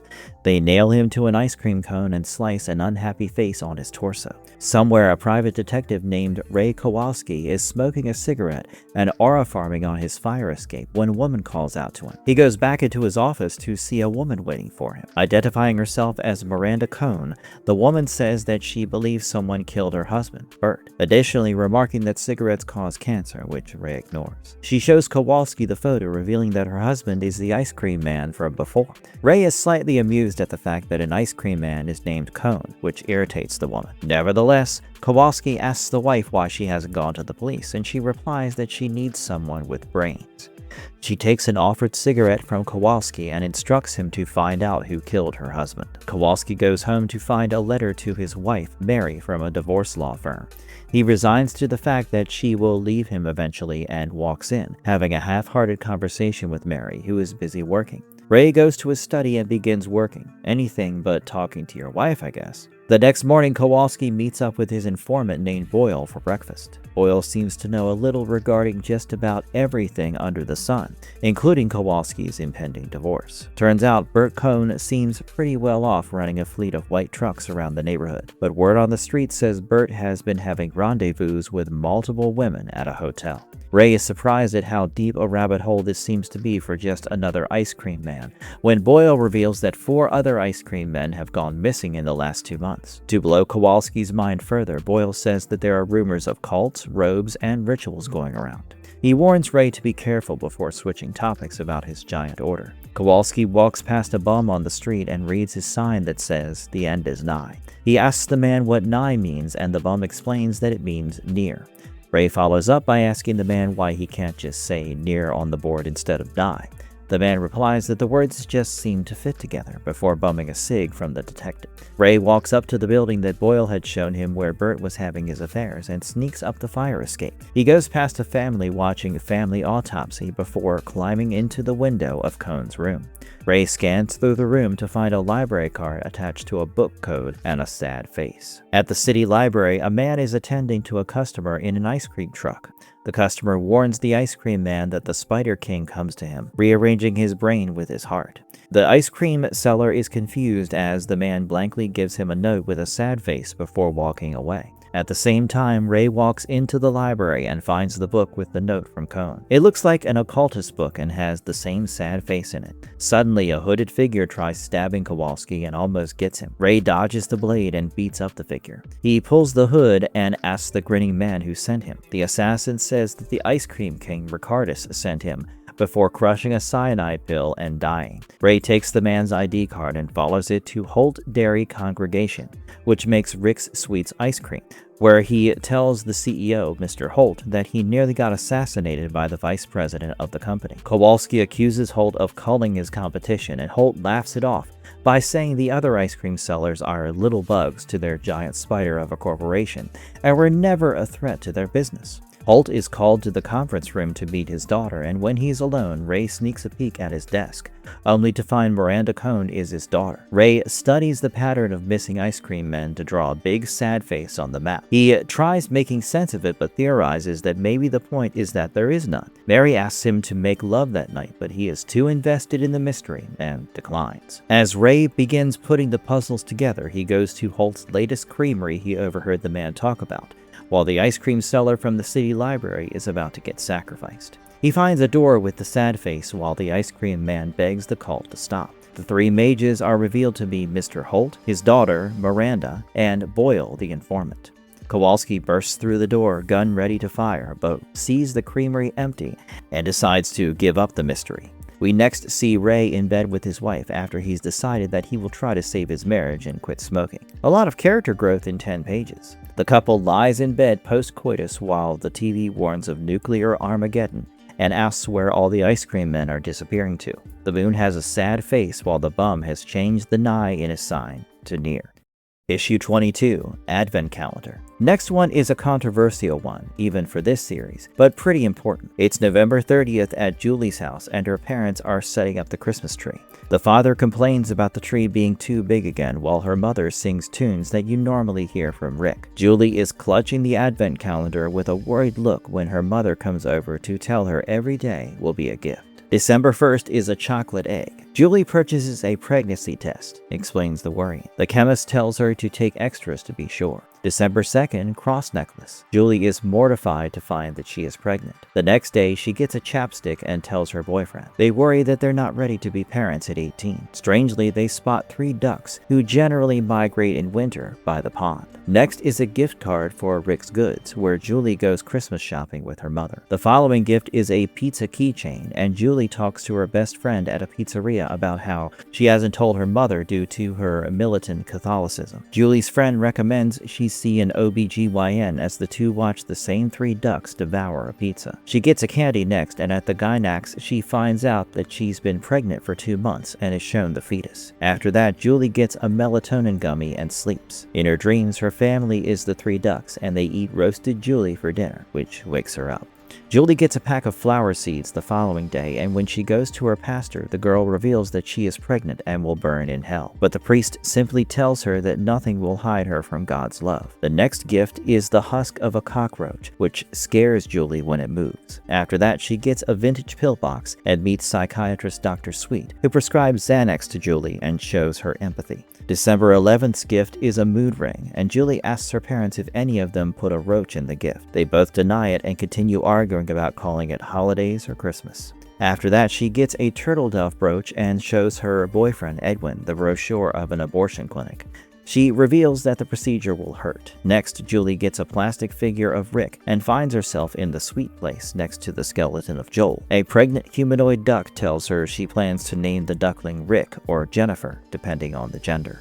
Next, Julie gets a gift card for coffee where the barista gets her name wrong as Jenny. After that, there is a festive nail polish which the girl applies while 2 boys build a snowman resembling Rick. Julie then gets a fortune cookie that doesn't say anything. Nearly a week before Christmas, Julie gets a pendant and sees bugs crawling all over the nativity scene recreation. December 18th, after getting a mini Rubik's Cube, Julie tells her friend that she will terminate the pregnancy, and after noticing the ducks again, shouts at them. The next day, Julie gets earplugs and finds carolers at her door. She places the earplugs in to drown out their noise. Julie gets a refrigerator magnet the next day and is about to tell her parents about the pregnancy when her father puts a roast duck down for dinner. The day after, she gets a rose quartz and visits the healthcare clinic to understand the procedure. The nurse tells her to come back in 2 days. The next day's present is the family photo, and she looks at it when a snowball nearly hits her. She smiles and tells the boys who threw it that it's okay. The day of the procedure, Julie gets another chocolate egg. She and Edwin go into the hospital, each professing that they love the other. The night before Christmas, Julie gets an earring to wear for Mass, where the priest gives a weird sermon about ducks and using it as a parable for how people limit the idea of themselves. On Christmas Day, Julie finds the calendar empty, and her parents call her to come open the present for Christmas. Julie smiles and remarks that every day is a gift as the family celebrates the holidays together.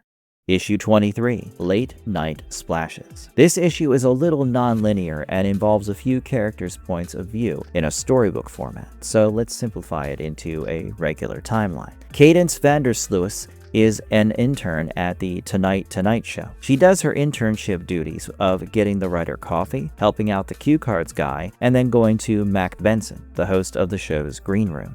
Mac is cleaning his teeth and calls the intern inside. Cadence locks the door behind her to go have sex with her boss. Mac then goes out to the stage and starts the show. He calls out Rick Saccharin, a wildlife trainer. Rick shows up with a vulture on his arm. He shows Mac a pygmy possum and then his pet buzzard. A boy comes to take the bird while they continue the show. Mac cracks a few jokes at the camera before Rick brings out his piece de resistance, an albino Burmese python. The great snake slithers around Rick before wrapping itself around Mac and then, as pythons and thrillers usually do, proceeds to bite Benson's face, leaving the host bleeding profusely and running around for help as the snake goes for seconds. 4 hours after the incident, Mac's executive producer, Brian Pardue, is losing his mind. He recalls being with Mac throughout his journey from open mics to his ascension to big events, sitcoms, stand-up specials, and the late-night hosting gig. Brian saw it all and then some. All he can think of is poor Cormac, that's Mac's government name, and Saccharin's python ripping flesh from his pretty face. Loretta Benson, Mac's wife, gets a call from Brian about her husband's incident with the snake. She gets to her car and rushes to the hospital. The road is full of traffic and she is frustrated that she is barely moving. Up ahead, she spots the cause of the jam, an overturned ice cream truck leaking ice cream from the side. She jokes that the animal trainer they called on the show better have a good lawyer, like the ones she has just come from a meeting with who will be finalizing her divorce papers. She was initially planning to hit Mac with the papers in the morning, but with his hospitalization, she will have to wait. Mac, meanwhile, is being surgically operated on, with his excretory system giving up under the weight of the drugs being fed into his system. He spots the snake that bit him and his friends in his mind. A boy with a balloon, a dog in a straitjacket, and a goblin-looking fella. Mac begins to hallucinate while the surgeons begin operating on him. Brian is revealed to be physically hurting, watching Mac in pain. Brian recalls all the hurdles he's jumped through for Mac, getting him the best doctors in Manila when Benson got dengue in the Philippines, hushing up countless affairs with interns, nursing Mac to health when he got into a motorcycle accident. Why would Brian go through so much trouble for one man? Obviously, because Brian is madly in love with Mac. He knows the feeling will never be mutual, but Brian stands as a sentry for his love because that's all he can do for his friend. Kaden sits outside the hospital and smokes a pack of cigarettes, vowing to quit in the morning. She wonders why she is sleeping with a man like Benson. The girl knows that he's twice her age and married, but she feels that he's the gentlest and kindest touch she's ever had in her brief intimate life, and the thrill of doing something wrong spurs her on even more. Cadence admits to herself that she never was forced to sleep with Mac, but does feel like invisible forces conspired to make her want to do it. She overhears 2 EMT workers named Mike and Jenny talk about popping medication and getting high before the pair of them drive off, hitting a street sign around the corner on their way. Next, she sees Mrs. Benson rush through the door. Loretta is fuming and she demands to know where her husband is. The attorneys at Sweet & Associates had laid out her strong case for divorce. Massive counts of infidelity on the part of Mac, alcoholism and verbal abuse she had to suffer because she couldn't have children, and finally neglect from her husband as well as the feeling that she was all alone in the world. She was certain to get half of Mac's fortune and intended to run away from the city, but here she was running to be beside her husband. Loretta Bryan is outside the emergency room and consoles the crying man as he breaks down, knowing fully well how he feels about Mac. Mac has an honest conversation with the snake inside his mind, while being under a bedpan and having a tube shoved up his Johnson. The snake calls Cormac a philanderer and tells him that he's been a bad person with his drugs, women, and mistreatment of Loretta. He tells the snake that he knows his wife is trying for a divorce and admits he deserves that. Mac laments not getting children from her and treating her horribly for it. He realizes he's all alone as Loretta and Brian walk in to see him. Benson decides to flash a smile and try to be his funny self. We end with Rick addressing the audience to talk about the beauty of the creatures he tames. He says he's tired of people finding morals in stories and remarks that sometimes a story can just be as it is without significance. He hypothesizes that Mac may learn the error of his ways and be better, or might lose it all and get hit with lawsuits from the interns he abused, along with a divorce. He says he doesn't know what'll happen because it hasn't happened yet, and then ends the issue. Issue 24, Telethon. The issue is a meta-telethon about a man named Jerry. Rick announces that the fund people will be contributing to today is called the Save Jerry's Life Fund. Jerry is your average bloke getting a tooth extraction. The doctor pulls out a molar while Rick says it will take everyone watching to keep Jerry from the grave. The dentist tells Jerry that the infection in his tooth is normal for his age, remarking that everyone's body falls apart. He tells Jerry that he's rooting for him. Jerry walks out of the office confused. After his wife texts him, he hails a cab. We cut to the studio where Rick is telling people to donate on their phone while a group of lilies in green jackets wait to answer calls. The counter is set at 0, and Rick says that it is up to everyone watching. Back at Jerry's end, his wife Alicia tries a bit of sweet talking before handing him the divorce papers from Sweet & Associates. These guys sure get around. Along with the asset split, Alicia informs Jerry that he will get told, admits that it's not good for you. But then again, what is? Jerry. Alicia reasons that he is an addict and they've shelled out too much on his rehab stints. A group of teens tells Jerry that they are rooting for him and that the counter is bound to go above 0, which confuses Jerry more. Over in the studio, Rick shows the weight loss Jerry suffered and quips that Jerry sure is degenerating. The counter is still at 0 while the lilies have no luck convincing anyone to donate, instead getting a cease and desist from the FCC. Rick then cuts to their sponsors. An ad by the Holt Dairy Corporation shows that Rick's Sweets ice cream can take care of anything, including breakups, loss, even depression. It admits that it's not good for you, but then again, what is? Meanwhile, Jerry looks in the mirror and watches his body become gaunter, losing more and more weight. He reaches behind and realizes he's losing hair on his head. He wonders what's happening to him. When Jerry gets himself checked out, the doctor says there is nothing medically wrong with him, asking if Jerry's under stress. Breaking the fourth wall, the doctor theorizes that maybe Jerry is the subject of a telethon, aiming to raise money to keep him alive, and nobody cares about it. Back at the studio, Rick says that to help gain funds, he's getting his mannequin assistant to bring out a dog. He tells the viewers that the dog's well-being is linked to Jerry's. After that, he cuts to the next sponsor. The next advert is a morbid and cruel one that shows a grinning woman cooking lobsters from Holt Lobster's subsidiary. Her husband is a bit surprised as she boils the crustaceans alive in a pot while the lobsters thrash around in the water. Pouring herself some wine, the wife tells the man that the tapping is part of the process. I'm calling PETA on them.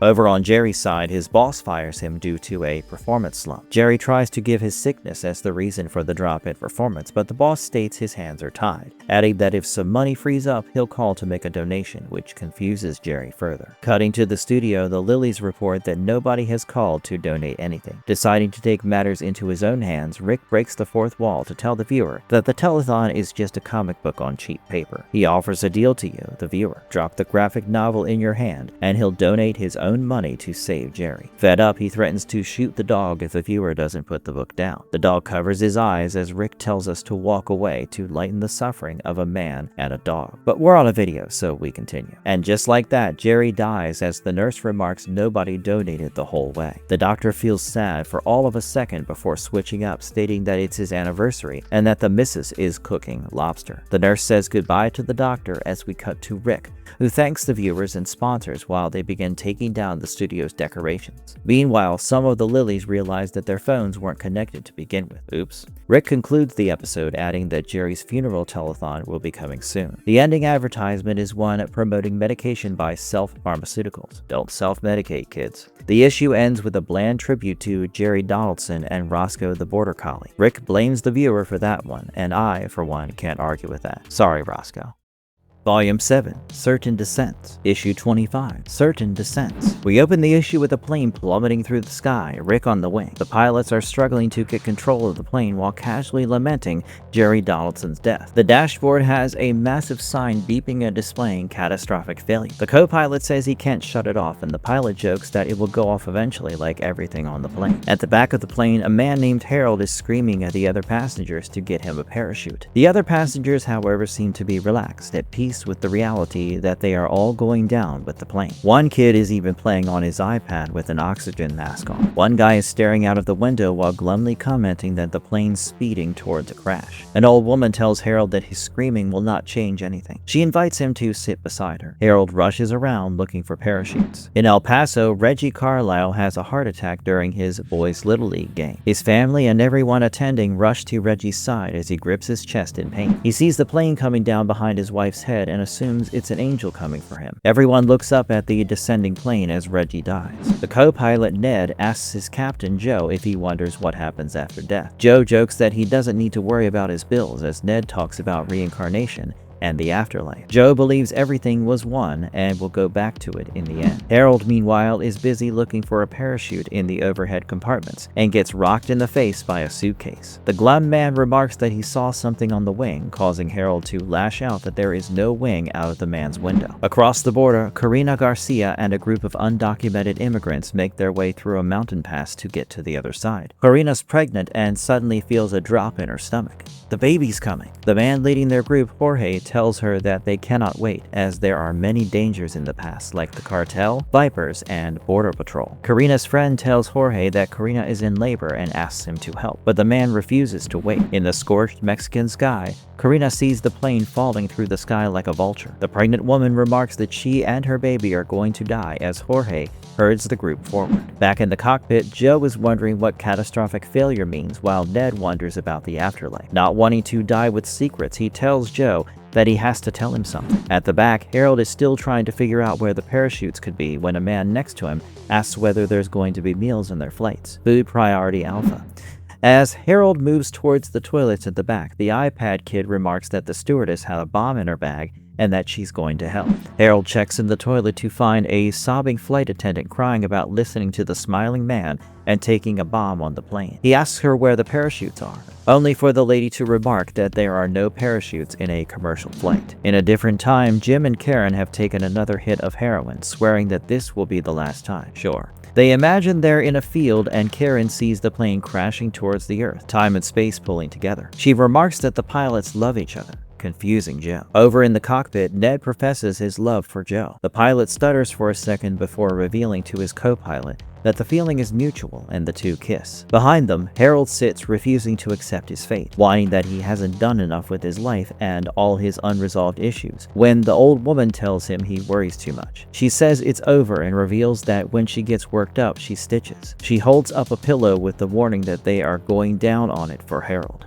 Eventually, Harold sits back and relaxes, letting his anxiety go and accepting his doom. The pilots keep kissing as the plane crash lands, and then nothing. A few days later, the air crash investigation team listens to the black box from the flight, where it turns out Joe had actually rejected Ned's love and told him he despises the co-pilot. Joe rejects the notion of rebirth and happily accepts the plane crash instead. The sergeant listens to the tape, remarks that bad things just happen, and asks who they are to question why. Meanwhile, two birds fly together above the crash site. Bonus story. Paralogue. In this story, fantasy creatures like the tree people, bug-eyed boogeymen, flayed folk candy, strippers, and biblical beings like angels, Satan, and his cohorts all come together to heed the call to attend the trial of Ricardus. They all gather in a hall where Caleb and Old Man stand very cross, and Rick sits in chains with a spider on his finger. Issue 26, Unfortunate Ancestry. This issue begins with a man named Michael Arvik, who is climbing down his family tree. He says that he is trying to figure some stuff out about himself and why he's such a mess. While tracing his lineage down the tree, Michael says the furthest he can go back is 1922, when his ancestor Yitzhak Arvik, a calligrapher from Poland, emigrated at the age of 19. Yitzhak's fine penmanship got him a job in an advertising firm. His family was blessed with a daughter. His grandmother, Mary Ellen Arvik. Once printing proliferated, Michael's great-grandfather lost his job and had to teach handwriting to children, around which time he began smoking dope. Yitzhak became addicted to opium and eventually died from it. Michael's grandmother Mary Ellen and her mother moved to San Francisco, working in a denim factory to make jeans to make ends meet. Mary Ellen turned to drinking and casual sex to take the edge off her grueling work hours. Eventually, she got pregnant out of wedlock and gave birth to Michael's father, then died during the delivery as well. Moving down to Michael's father, Joe J.B. Arvik, moved around in the California foster system and became a busker until he, too, turned to LSD and changed his way of life. J.B. dropped crazy amounts of acid before moving to Canada and had Michael. Unfortunately, the acid permanently changed JB's brain, and he became paranoid that the world is haunted by a man in an ice cream truck. After Joe's death, it was Michael's turn to become a drug and booze-addled disappointment. While climbing down past buzzards, he explains that he takes random pills to slow the humming motor in his heart every morning, adding that he feels like a ghost most days. Michael's wife apparently wants to have a child with him, which is an inconvenience since he's trying to pass out every night with pills and alcohol before the cycle begins again. He goes past the gremlin and wonders how long this will continue, before the branch snaps and he falls down the tree. While he falls, Michael wonders if he's connected to the substance abusers in his family before he falls into the roots of the tree. Michael wakes up to a woman who tells him that the branch that snapped was his second cousin who died from some form of overdose or drunk driving. She tells Michael that he is in the understory and that she is his to-be daughter. The woman tells him that it will take him a long time to warm up to the fact that he is a father. Michael apologizes to the girl, stating that she will inherit his family's history of substance abuse. She shrugs it off and points her father to a door. Michael goes through it to find his great-grandpa, granny, and pops drinking together. The ghosts of the Arvek bloodline invite Michael for a drink with them. He sits down while Yitzhak traces the etymology of the letter F for family. Looking at his folks, Michael realizes that despite their flaws, they're just people trying their best not to screw things up. They all have the same hum in their hearts as he does and do whatever they can to quiet it. Michael promises to be better for the sake of his daughter as Caleb walks in with drinks for the Arveks. So that explains why this story is so sweet. The family toasts to breaking the cycle as the story comes to an end.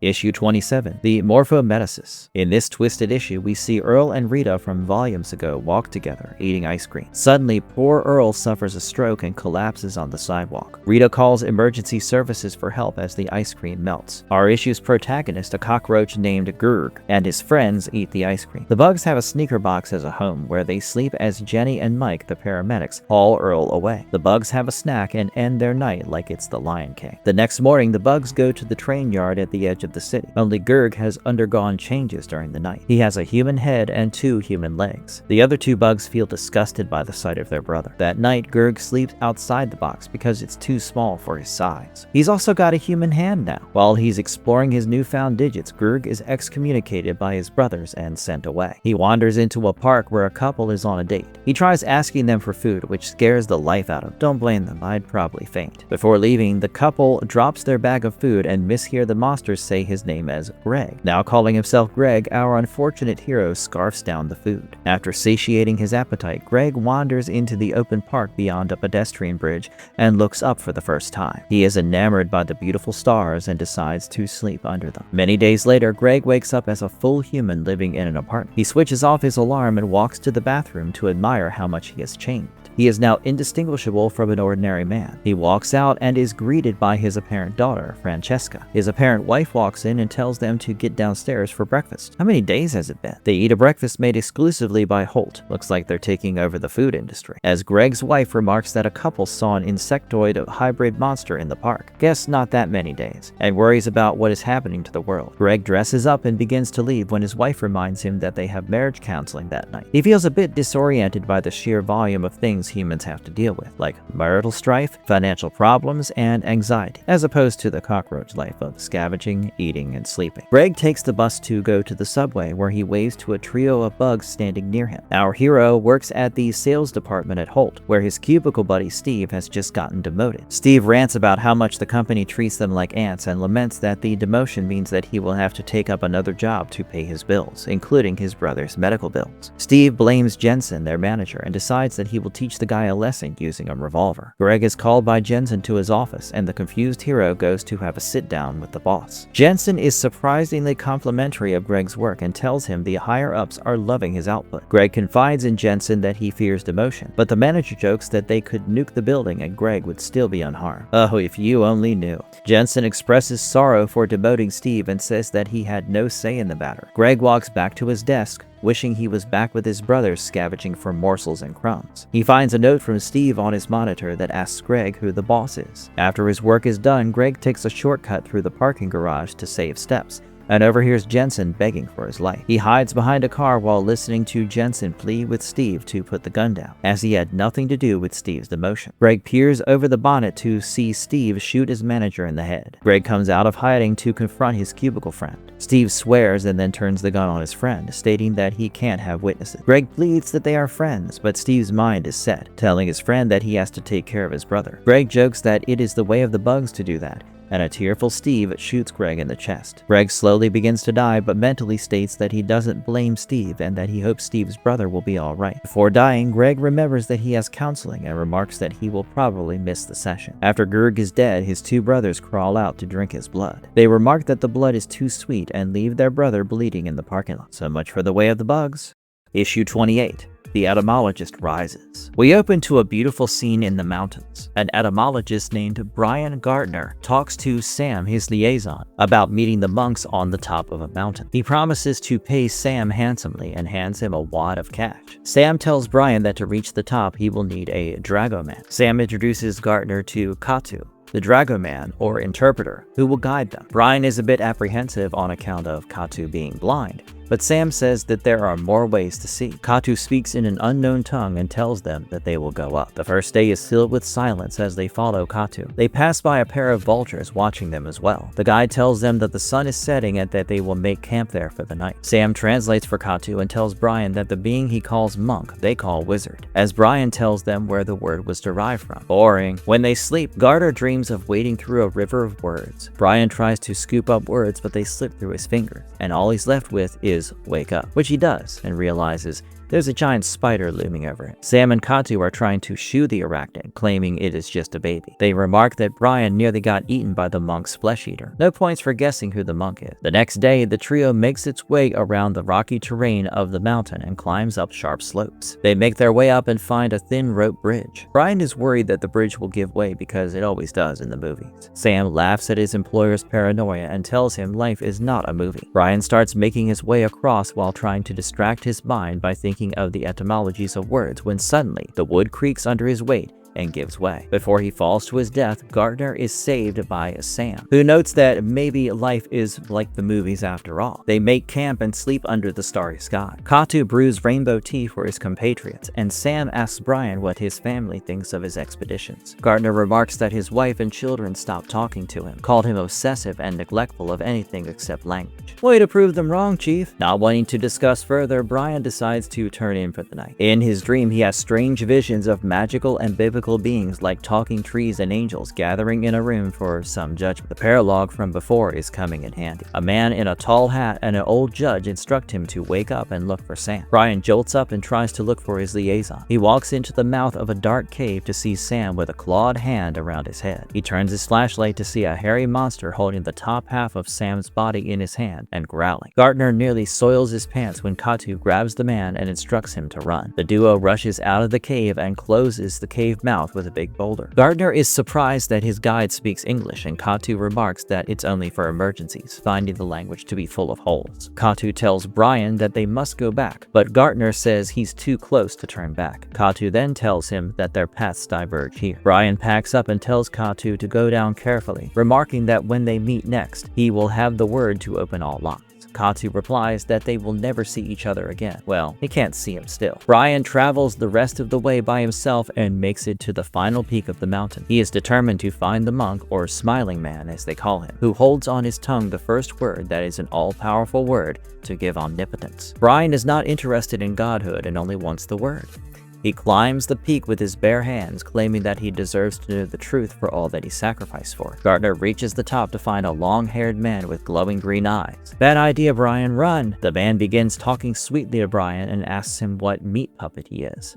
Brian says he's an etymologist. Rick then asks if Brian studies bugs. Gardner corrects him by providing the distinction between entomologist and etymologist. Rick tells him that words are bugs. They go into the head and that too many of them can create an infestation. Brian says that he wants to know the first word, the source. Rick sniffs a rainbow flower and tells the man to come closer so he can whisper in his ear. The fiend whispers to Brian that the rainbow flowers are poisonous, adding that they are hallucinogenic, which makes Brian stumble back in surprise. Rick laughs at how much humans search for infinite unattainable things like grails, rings, or other trifles. Brian meanwhile falls to his knees and begins foaming at the mouth. Rick says that it's a pity nobody knows the answer until it's too late. After enlightening the dead Gardner, Rick tells his pet spider that lunch is served. While the arachnid eats Brian's head, Rick continues living the paralogue aloud, proving his existence spans across time simultaneously. Volume 8, Subjects and Objects, Issue 29, Living Will. This issue is a follow-up to the TV story from Volume 3. Will Parsons' friend Corey mopes at the bar, missing his buddy. The bartender decides to have a drink with Corey, dedicating it to Will. Elsewhere, Rick does an open casket funeral for Will. After a few bodily descriptions, Rick continues that Will lied about his height being 5'10" when he was an inch shorter. We all know a guy like that. Rick reveals Parson was an obsessive neat freak and would fold everything in into neat stacks. As a writer, Will would often say he had a squid living inside of him, a manifestation of his crippling anxiety. Rick jokes that Will would often make a mountain of the molehill with respect to his panic attacks and other life events. You know how artists are. Moving on, Rick begins distributing Will's assets. Meanwhile, Corey remarks in the bar that he never realized someone could die from reality TV, worrying about the rising amounts of things that can kill you like cancers, superflus, engine failure, and now wealthy zombies. Corey wonders where his friend is when the bartender points to a fox dressed as ringmaster across the bar. The ringleader invites Corey to the room for improvement. Corey decides to follow the fox and walk through the door. Will leaves his wife Meredith and daughter Juniper, his two cats Mischief and Mayhem, his DVD collection, secret drug stash, and his boots that need a resole. Will's will states that the two women are the apples of his eye, leaving Meredith with the ability to fully move on from her trauma, and for Juniper the hope of freedom from a lifetime of second-guessing and the animals in one's chest. He also leaves all his money for them. Meanwhile, the fox takes Corey to Willville, where he shows him the amusement park of the Self. Everything at the carnival has Will's face on. Corey sits in a roller coaster with other Wills and rides through his friend's cardboard mouth. As Corey goes down the tunnel, the fox tells him to keep the arms inside and the squid in his chest. Back at the funeral, Rick reads out what Will has willed to his parents. He thanks them for their love and countenance. Will leaves them his lucky $2 bill, an oak table he made in his free time, meditation tapes, and its cats Mischief and Mayhem, should his wife and daughter not want them. Will leaves his father with the cure to all addictions, with the knowledge that everything that he needs to stay away from his compulsive behavior. To his mother, Will leaves the knowledge that she did a good job and that Will was happy for large stretches of his life. Will wishes peace and love for all. At Willville, Corey gets off the roller coaster disoriented. The fox calls him to a game where there are faces of Will with balloons behind them, and Corey just has to shoot water into his friend's face to pop the balloon behind. Corey manages to shoot the water straight into Will, popping the balloon connected behind. The fox gives Corey a figgly bump with its face sewn shut. The creature begs Corey for help. The ringleader then shows Corey a tent marked the Museum of Will, ushering the man in for a tour. At the funeral, Rick reads off the list of regrets and apologies that Will left. The apologies are to his first girlfriend for being too difficult, the homeless man with the sign for not giving him change, and his best friend Corey for leaving him the squid. He even apologizes to God for not believing in him, but understands it might be too late for that. Suddenly, Rick speaks to the dead body of Will and realizes that the squid is still inside him. Rick puts his whole hand into Will's mouth and fishes a literal squid from his chest. The squid apologizes to everyone if they're hurting. Corey goes through all the possessions Will left for his folks, even taking a liking to his boots. He picks up the meditation tapes and begins to relax. The fox shows him one last door, and when he goes through it, Corey finds himself at Will's funeral. The tape is talking about making peace with one's anxiety animal through meditation. Standing by Will's body, Corey is at a loss for words when Rick hands him the squid in a bowl. He says he doesn't know what it is for, but Rick walks out of the room telling Corey he does. Corey looks at the bowl, pays his respects to Will, and then walks out of the room as Will gets a tribute at the end. Issue 30, Experimental Storytelling. At the Holt Testing Clinic Building 1, two young men, Kenneth Malloy and Malhar Naik, are sitting in an experimental booth while Dr. Charles Benjamin is reading them the procedural legal limitations regarding human trials to see the therapeutic benefits of a capsule form of Lilium ricardus, or the Nepalese rainbow flower called the Neuromaze. The two men agree, Ken being very eager while Malhar a bit nonchalant. Dr. Benjamin's assistant Sabrina hands the two men the capsule drugs, along with a journal and a pen to record their experiences. The boys pop the capsules, and Charles tells them that they will reconvene the next day. Dr. Benjamin records a note in his office, saying that both patients were told the procedure and returned to their rooms after ingesting a pill of Neuromaze. He notes that Malloy has been falsely told that he's gotten a placebo, while Nike is under no such misconception. Charles remarks that he is looking forward to their debriefing sessions to get an idea of what the men might manifest under the influence of the hallucinogen. Sabrina walks into the room and gives her boss some lobster bisque. She goes around the table and looks at the cameras in the patients' rooms, asking Charles if he wonders what dreams Neuromaze will give them. In Kenneth's diary, he writes that he's been given a sugar pill, adding that he feels sorry for the other guy. He writes that the TV in his room is broken and only shows a rainbow swirl, and that he is going to go to sleep. Malhar writes that he can hear a slimy monster breathing and reminds himself that he is hallucinating. He tries sleeping, but the vision of a spider monster with a baby face haunts him. The next day, Dr. Benjamin asks the men if they got enough sleep. Malloy says he slept like a child, but Naik said he stayed up for a bit. Charles asks them if they have any concerns or questions, and Kenneth points points out that the TV in his room is busted. Nike, on the other hand, has nothing. Sabrina wheels out a double dose of neuromaze for the lads, and they swallow the pill down as Dr. Benjamin lists the side effects, such as visions. He tells the men that they will be getting monitored via CCTV and dismisses them for the day. Kenneth writes that he's still on the placebo and that he's feeling queasy. He manages to switch on the TV only to find Rick yapping away about the pen used to create entire worlds. Meanwhile, Malhar is sleeping peacefully, imagining the spider monster licking him. He believes that the monster is his best friend. The slime makes the world spin, and nothing is real, including him. Dr. Benjamin has a private chat with Kenneth the next day, and the young man complains about his stomach and some nerve pain in his fingers. Charles keeps asking Malloy how everything makes him feel. How Malloy feeling unwell despite being on a placebo, his having an irritable bowel, the annoying man on TV that never shuts up, all makes him feel. Kenneth begins to question whether he's on the placebo, and Benjamin asks him how he would feel if he finds out he wasn't.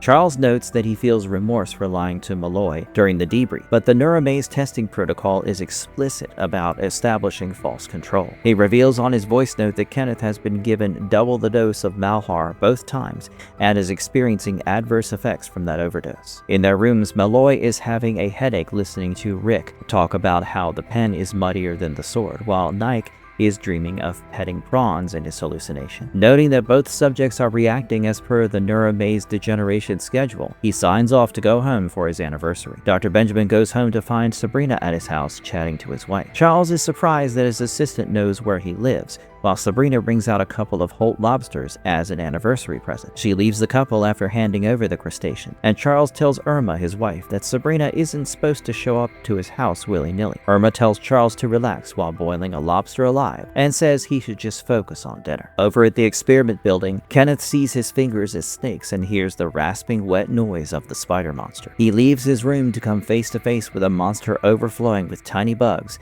and remarks that he doesn't believe he's on the placebo anymore. Charles is watching the young man scream and run around hallucinating from his office. He doesn't understand what has happened to Kenneth while Malhar sleeps peacefully in his room. From Ken's point of view, the spider monster and all its greasy spawns are chasing him, telling him to use the pen, which is mightier than the sword. Malloy looks at the pen he's been journaling with and decides to press it up against his neck. Dr. Benjamin watches on the camera and rushes to stop Kenneth from killing himself. He screams at the young man that he is hallucinating on the neuromaze. Malloy simply smiles and asks the doctor to call the cable guy before stabbing the pen into his throat and killing himself. Charles is racked with guilt. Back in his house, Charles reveals that he bagged the body and disinfected the hallway as per protocol. Irma comes up and asks him what happened. While he explains that a patient died during testing, Irma asks him how he's feeling and to describe witnessing a death in the same controlled way he asked Kenneth about his illness, revealing that Charles is on the same trial as well. In the Holt testing building too, Irma reveals she has been lacing Charles's food with the neuromaze and keeping rainbow flowers next to his bed. She adds that after the incident at the labs with the questions, Charles is acting as expected. We see Charles go crazy, hallucinating about the spider monster. Irma feels sad for betraying her husband of 30 years, but knows that the potential for neuromaze is a greater good. Turns out Sabrina is the doctor in charge of the experiment inside an experiment, and Malhar is her assistant. Sabrina asks Irma how it all makes her feel. So much feeling.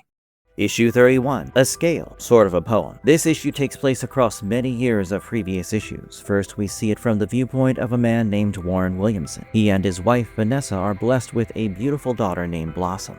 Warren takes care of Blossom, getting her to Vanessa to breastfeed, refrigerating her breast milk, and taking care of the household. He loves the house smelling of baby soap and talcum. 2 years later, Blossom begins to walk and talk. Vanessa returns to her work and is busy for most of the day. Warren is a fiction writer and doesn't need to do much while working. He works in his pajamas and is writing the first draft of a book called The Etymologist Ascends. What a coincidence! Both parents bathe Blossom together and Warren loves the soap smell. In the blink of an eye, Warren and Vanessa become distant and two different people. They eventually decide to divorce for both their sake. When they tell Blossom, who has begun her schooling, they pretend to love each other a lot because they'll do anything for Blossom. Soon, Blossom, now 12, goes with Warren on a fishing trip, where she confides in him that someone in school racially abused her for the first time. Warren feels sad for colored people like them who have to go through the same experience and tries to comfort Blossom. He tries but fails to convey the cruelty of the world to her. When she's 15, Blossom dances with her father to his favorite song, Rock All the Time by Bud Hickey. Soon enough, Blossom Blossom is 18 and goes off to college. Warren, Vanessa, and her new husband Tom are proud of Blossom and see her off. Warren hugs her tightly and gets the smell of baby Blossom off her for one last time. He believes that time is the champion of everyone and that it beats everyone. He spends his years alone trying to fish, but nothing bites. He works on his book, forgetting to feed his fish and letting it die. His daughter still messages, telling him she misses him. Warren tries his hand at dating, but despite some great candidates, he never calls any of them back. He meets Blossom, all grown up, at a diner. Bud Hickey's still part of the furniture, to talk about her analytics major in college. Warren has grayed over the years and gives his daughter his book that has become a bestseller. He stares and admires his girl. At the same time, the viewpoint shifts to Blossom, who is noticing her father aging. She notices a tremor in his hand as he sips his milkshake. She asks Warren to sign the book for her to make it a collectible. Blossom, 26, goes to a beach party with her friends where a man named Worm goes skinny dipping in the sea. Suddenly, he screams, "Kelp!" Wait, that doesn't make sense. Then screams, "Help!" clearly. Blossom and her friends look to find Worm being devoured by a shark. The event traumatizes Blossom. 6 years later, Blossom works as a senior data analyst for a big shot firm when one day, a man named Bill jumps off the building, flying right past her. The next year, she has Thanksgiving with her parents and stepfather, all old people. Warren feels a bit unwell, but he shrugs it off. At 40, Blossom begins dating again, managing to go on a series of dates, including one with a creepy guy named Rick and his pet spider, Rupert. But she prefers to be alone at the end of it all.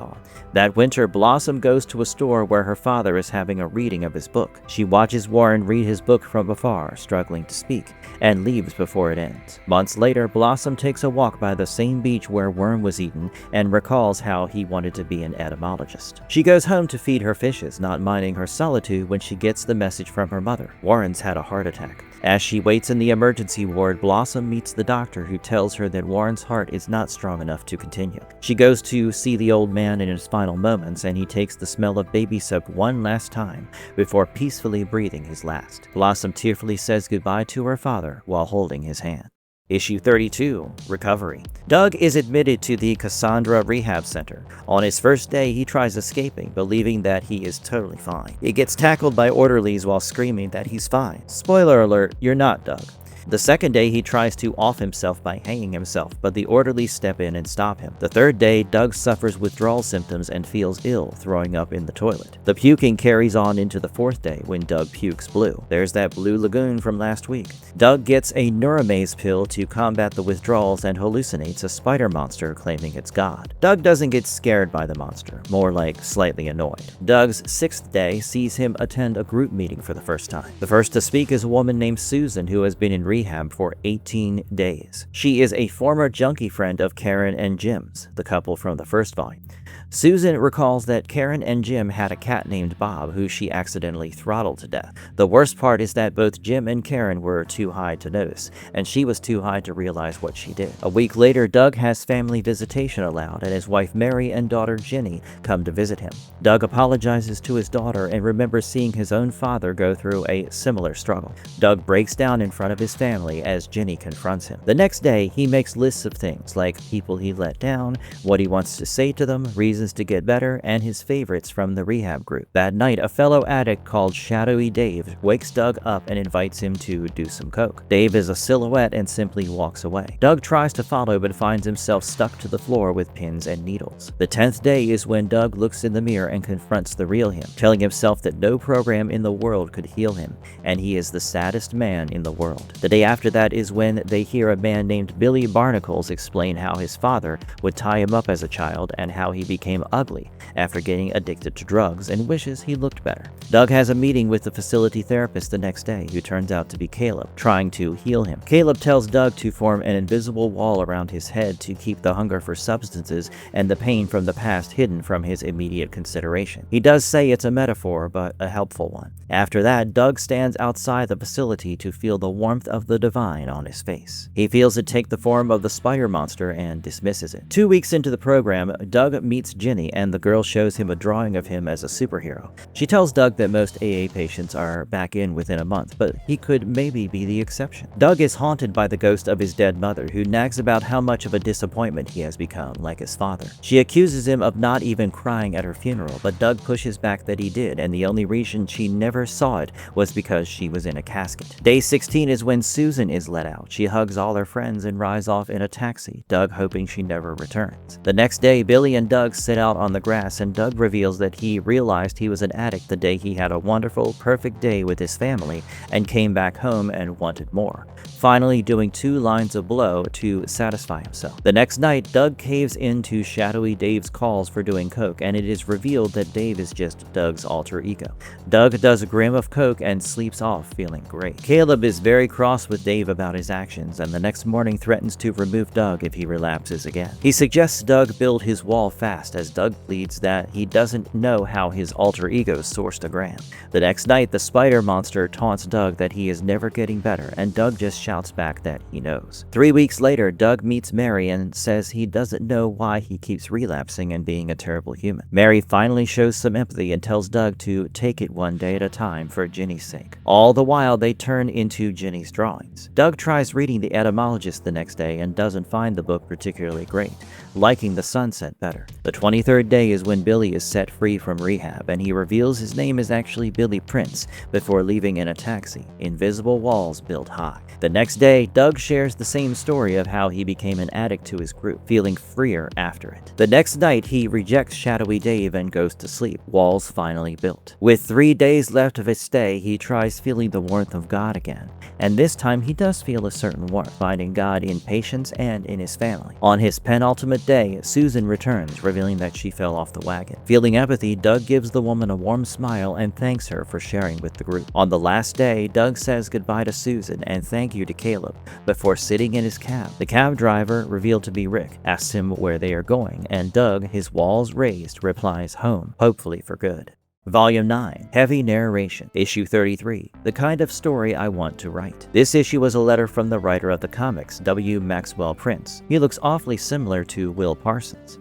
He tells us that he wants to write heroic, cheerful, and positive stories, but instead ends up writing nihilistic, hopeless, and horrifying stories revolving around suffering, Rick, and his gory bunch of friends. He explains that there is a story about a man named Brad he wants to tell. In this version, Brad wakes on time, has food, and leaves to do errands. He has a great commute, giving change to a homeless man and saving a lady from falling. Taking the bus across town, Brad makes a quick stop for coffee where the barista gets his name right. This is a science fiction story, so that's possible. Brad has a meet cute with Rosalita, a beautiful woman, and goes for a walk, then some dates, and then has some wild sex, after which Brad leaves Rosalita's apartment, but not before kissing her forehead. Brad takes the bus back when his bus suddenly stops due to an apparent accident. He goes out to find that a man has somehow found himself trapped under a car. Brad musters up courage from within him and calls all the people who have gathered, telling them that they will lift the car to save the trapped man. Together, the group of people manages to save the man and lift the car. As the ambulance wheels him away, he thanks Brad. Our hero goes home happy and goes to bed to start the day again. But Prince laments that he won't tell this kind of happy story, instead telling us how the story he's writing will actually look like. W. Maxwell Prince wishes he'd write nicer stories, but what comes out is the terror of Rick, gruesome deaths, and the realities of drug abuse, marital struggle, and pain. Brad goes home sad and goes to sleep after forgetting to set the alarm again. Prince says he wants to write a story which ends with Brad sleeping with a happy face, but remarks that this is not that type of story. No happy ending here. Issue 34, Two Tramps. We open at a train station where 2 hobos, Mac and cranky old Phil, live as vagabonds. Mac narrates that he had been with Phil for around 4 years. Phil asks Mac what the craziest story he's ever heard is. Mac reveals that once he was living in a flophouse next to a man named Don't F With Me. Lovely name, is it European? Don't F With Me told Mac an urban myth of one of their vagrant kind that was turned into a vampire, and that vagabond feeds on fellow hobos that cross Arizona by train. Phil laughs at the story and then remembers that the craziest story he ever heard was that if one follows it all the way to the west, they can collect a shard of sunlight for themselves. Mac finds the story even more ridiculous. Mac narrates that he and Phil have a system: no more than a week in a city, find what food and alcohol you can scavenge from bins, petty theft like small shoplifting, and absolutely no violence. After scavenging, they come back on the train, which is of course driven by Rick, and go to the next town. Mac reads a map to tell Phil they're going to be waiting at Santa Fe next before heading to California. Phil jokes that Mac is looking thin and gives him a burger that he stole from a lady's purse. Mac is awestruck and then offers some to Phil. The old man says the junk food ruins his stomach and lets Mac have the whole burger. Mac devours the food, narrating that Phil was a nice man. On the odd day, he would get a psychotic episode and claim Mac killed his mother, but on most days he was ace. The duo picked up another wanderer called Vicious Vin in Santa Fe. Phil told Vin their rules, and the two of them began walking to a restaurant where they could dash and steal food left by people on the tables. Mac is suspicious of Vin, but follows them. After the trio does some dumpster diving and clears the tables from the restaurant, they run to the outskirts of the town. At night, Phil asks Vin what the weirdest thing he's ever heard is. Vin recalls a story about two entities, one that dresses up like an ice cream vendor and another one who dresses up like a cowboy. He heard that these beings are in an eternal cosmic fight that affects all the regular folk. The other two hobos are impressed, and Vin shows them something even more surprising. He pulls out a pistol. Mac asks Vin what he plans to do with the gun, and the hobo declares that he wants to rob a convenience store. Mac reminds him that they don't do violence, but Phil's hunger makes him want to hear Vin out. Naturally, the plan goes to hell as Vin accidentally leaves the safety off and shoots the store cashier in the shoulder. Vin demands that the cashier hand him all the money, and the cashier yells that the convenience store doesn't have much money, as it's in the middle of a desert. As the cops' sirens begin to blare, the three hobos took off running through the tall bushes, getting bitten by weevils. Their train had almost left, and they just about managed to climb on. Mac confronts Vin about his irresponsibility while handling a gun, while Phil laughs at the experience being fun. As the trio crosses over to Phoenix, Arizona, Vin apologizes to his fellow vagrants, and suddenly begins changing. He grows claws and fangs and attacks Mac and Phil. Vin grabs old Phil and bites his neck. Mac pushes the monster but gets flung back. Vin taunts Mac that it's too bad he's got no garlic or cross before joking that they don't work. Scrambling over to Vin's pistol, Mac empties the entire clip into Vinny, killing the monster. Phil is bleeding out as he remarks that Vinny killed his mother. Mac tearfully realizes that his friend won't survive much longer. He carries Phil's body across the beach all the way to the shoreline while Phil quips that they should have just stuck to their system. Mac tries to say something, but Phil points to the sky and shows his friend that he can touch the sunlight. Mac decides to keep a shard of sunlight that Phil brought down in a jar, and then lets his friend cranky old Phil be taken away by the tide. The next day, the train Mac and Phil use takes off again, with Mac narrating that despite not knowing anything about Phil, he loved him like his best friend. Mac still rides the train through cities, now having Caleb as a companion. Small world. Mac keeps the shard of sunlight in his pocket and takes it wherever he goes. Issue 35, The Book of Necessary Monsters. This meta-issue starts with a man named Jacob typing up what he calls the most important book of all time, even more than all the religious texts, your will, and a plane's instruction manual. He says that the Book of Necessary Monsters is a bestiary of creatures, both unfortunate and avoidable. Jacob hears his wife, Linda, and son, Jake Jr., call him for his dinner, so he believes that he must hurry on account of his son needing his food cut into small pieces. He apparently has a collapsed jaw. Jacob hurries and begins to type out all the monsters that inhabit the earth while humming Rock All the Time by Bud Hickey and his Rockets. The first monster is the earworm, which catches music, especially the annoying type, and replays it in your head, making you want to bust a cap into your head just to get the annoying song out of your head. Next is the gum dream. It's a recurring nightmare where you dream that there is an endless supply of chewed up gum stick in your mouth that no matter how much you try and pull out, keeps sticking around. It's apparently a psychic monster meant to ruin your entire day by messing up your dreams. After that, the next monster is a shameful memory. Your most regrettable moments, the times you bullied someone, cheated on someone, and generally did something you hated yourself for afterward, all jam up in your brain and perpetually haunt you, never letting you move on. Jacob has now moved to the attic and writes that the last few monsters are carried on you for your entire life and remain invisible. The other monsters are going to be more corporeal. These monsters are called cryptids, or bad ideas manifested, like a spider monster in the shape of a person. Linda calls Jacob once again, telling him to get down from the attic. He leaves the attic but continues writing. The first corporeal monster is the Spider King. This one's like the Rat King, just made of scores of spiders. His Majesty is described as a writhing thing with a couple hundred eyes. Jacob describes that the monster will send one of his soldiers to lay their eggs into your body, which will devour you on the inside. Charming. The next monster is the Time Suck.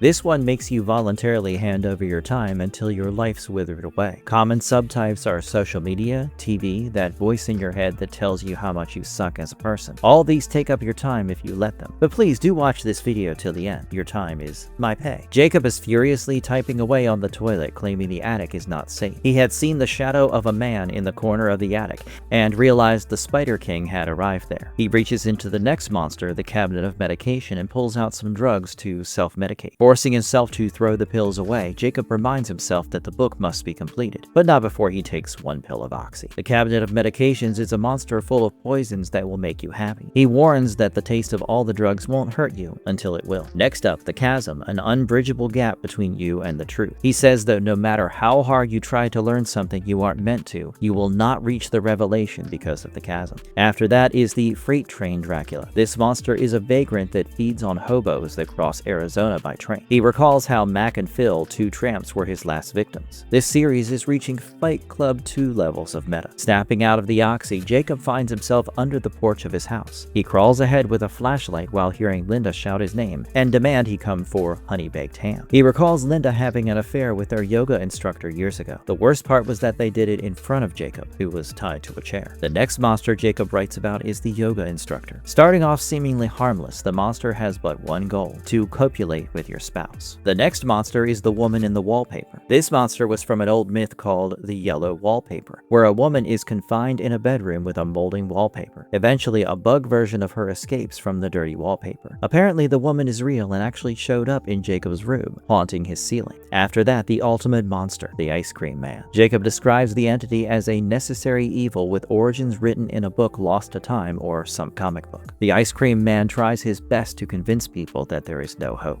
Jacob finishes his manuscript and prints the last few pages out to send to the Whole Books Depot. He begs the reader to publish the book and distribute it everywhere, while the woman in the wallpaper watches him from the ceiling. He seals the packaging and puts it in the mail pile before walking out to his family, revealed as the final monster, the ever-beckoning family. Turns out, Linda and Jacob Jr. were bitten by a Brazilian wandering spider, likely sent by the Spider King, and died. It's also revealed that this actually happened 3 weeks ago, but their voices kept calling Jacob to eat the whole time before ending the issue.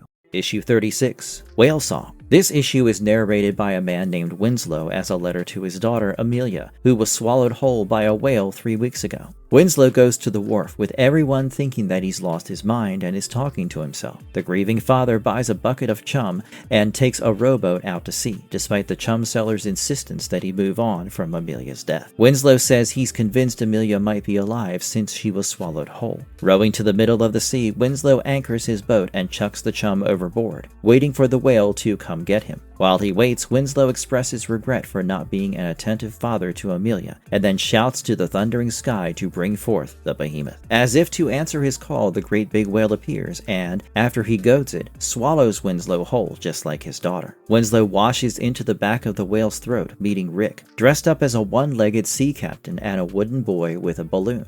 Winslow asks the pair of them to help him find his daughter, who was swallowed by the whale when they were out trawling. Rick expresses sorrow, but remarks that they can't do anything unless he gets permission from their Baroness. The puppet boy and Rick take Winslow deep into the whale, where many people are naked, sitting in bathtubs. Winslow narrates that it's as if a whole world exists inside the Leviathan, even spotting the Titanic there. Must be some big whale to swallow that. The puppet stops Winslow as a man is sucked up to the whale's blowhole and ejected out into the sky. Rick jokes that it is a one-way ticket to a watery grave unless one can swim 1,000 miles. The trio takes the stairway up to meet the Baroness. On the way up, Winslow wishes he could hold Amelia just once more. They manage to make their way to the top when the rude puppet introduces his conscience cockroach named Gurg to Winslow. Rick shows Winslow a place called Room for Improvement. Oh no. He ushers the father in and remarks that the Baroness will help him find Amelia, but he mustn't mind the fact she's a bit mum. Winslow walks in to find that the bony Baroness is none other than his daughter Amelia's skeleton. He doesn't understand how Amelia died since she was alive when she came in. Rick and the puppet jeer that Winslow doesn't seem to know much about marine biology, given how violent the whale's digestive tract is. This boy is a proper Pricknocchio. Winslow promises to get his daughter out of the whale, but Rick and the puppet with the balloon stand in his way, claiming claiming Amelia is part of their story now and is their Baroness. Clutching the remains of his baby, Winslow rushes past the two and begins running. Rick calls for someone below to stop him. The runaway father keeps his daughter's corpse before running over to pull a naked man out of a bathtub and stealing the tub. He places the tub on the blowhole and jumps in with his daughter. The whale shoots the tub out into the sky while Rick and Pricknocchio watch on. Winslow and his daughter's remains are tossed into the waters, but the tub manages to float. Guess it must be very light material. The whale sings a tune before diving under and swimming away. Winslow narrates a final letter to Amelia in his mind that he is going to try and paddle the two of them to shore on a porcelain tub. He apologizes for not saving her sooner and wishes they had more time as he keeps rowing into the deep unknown ocean.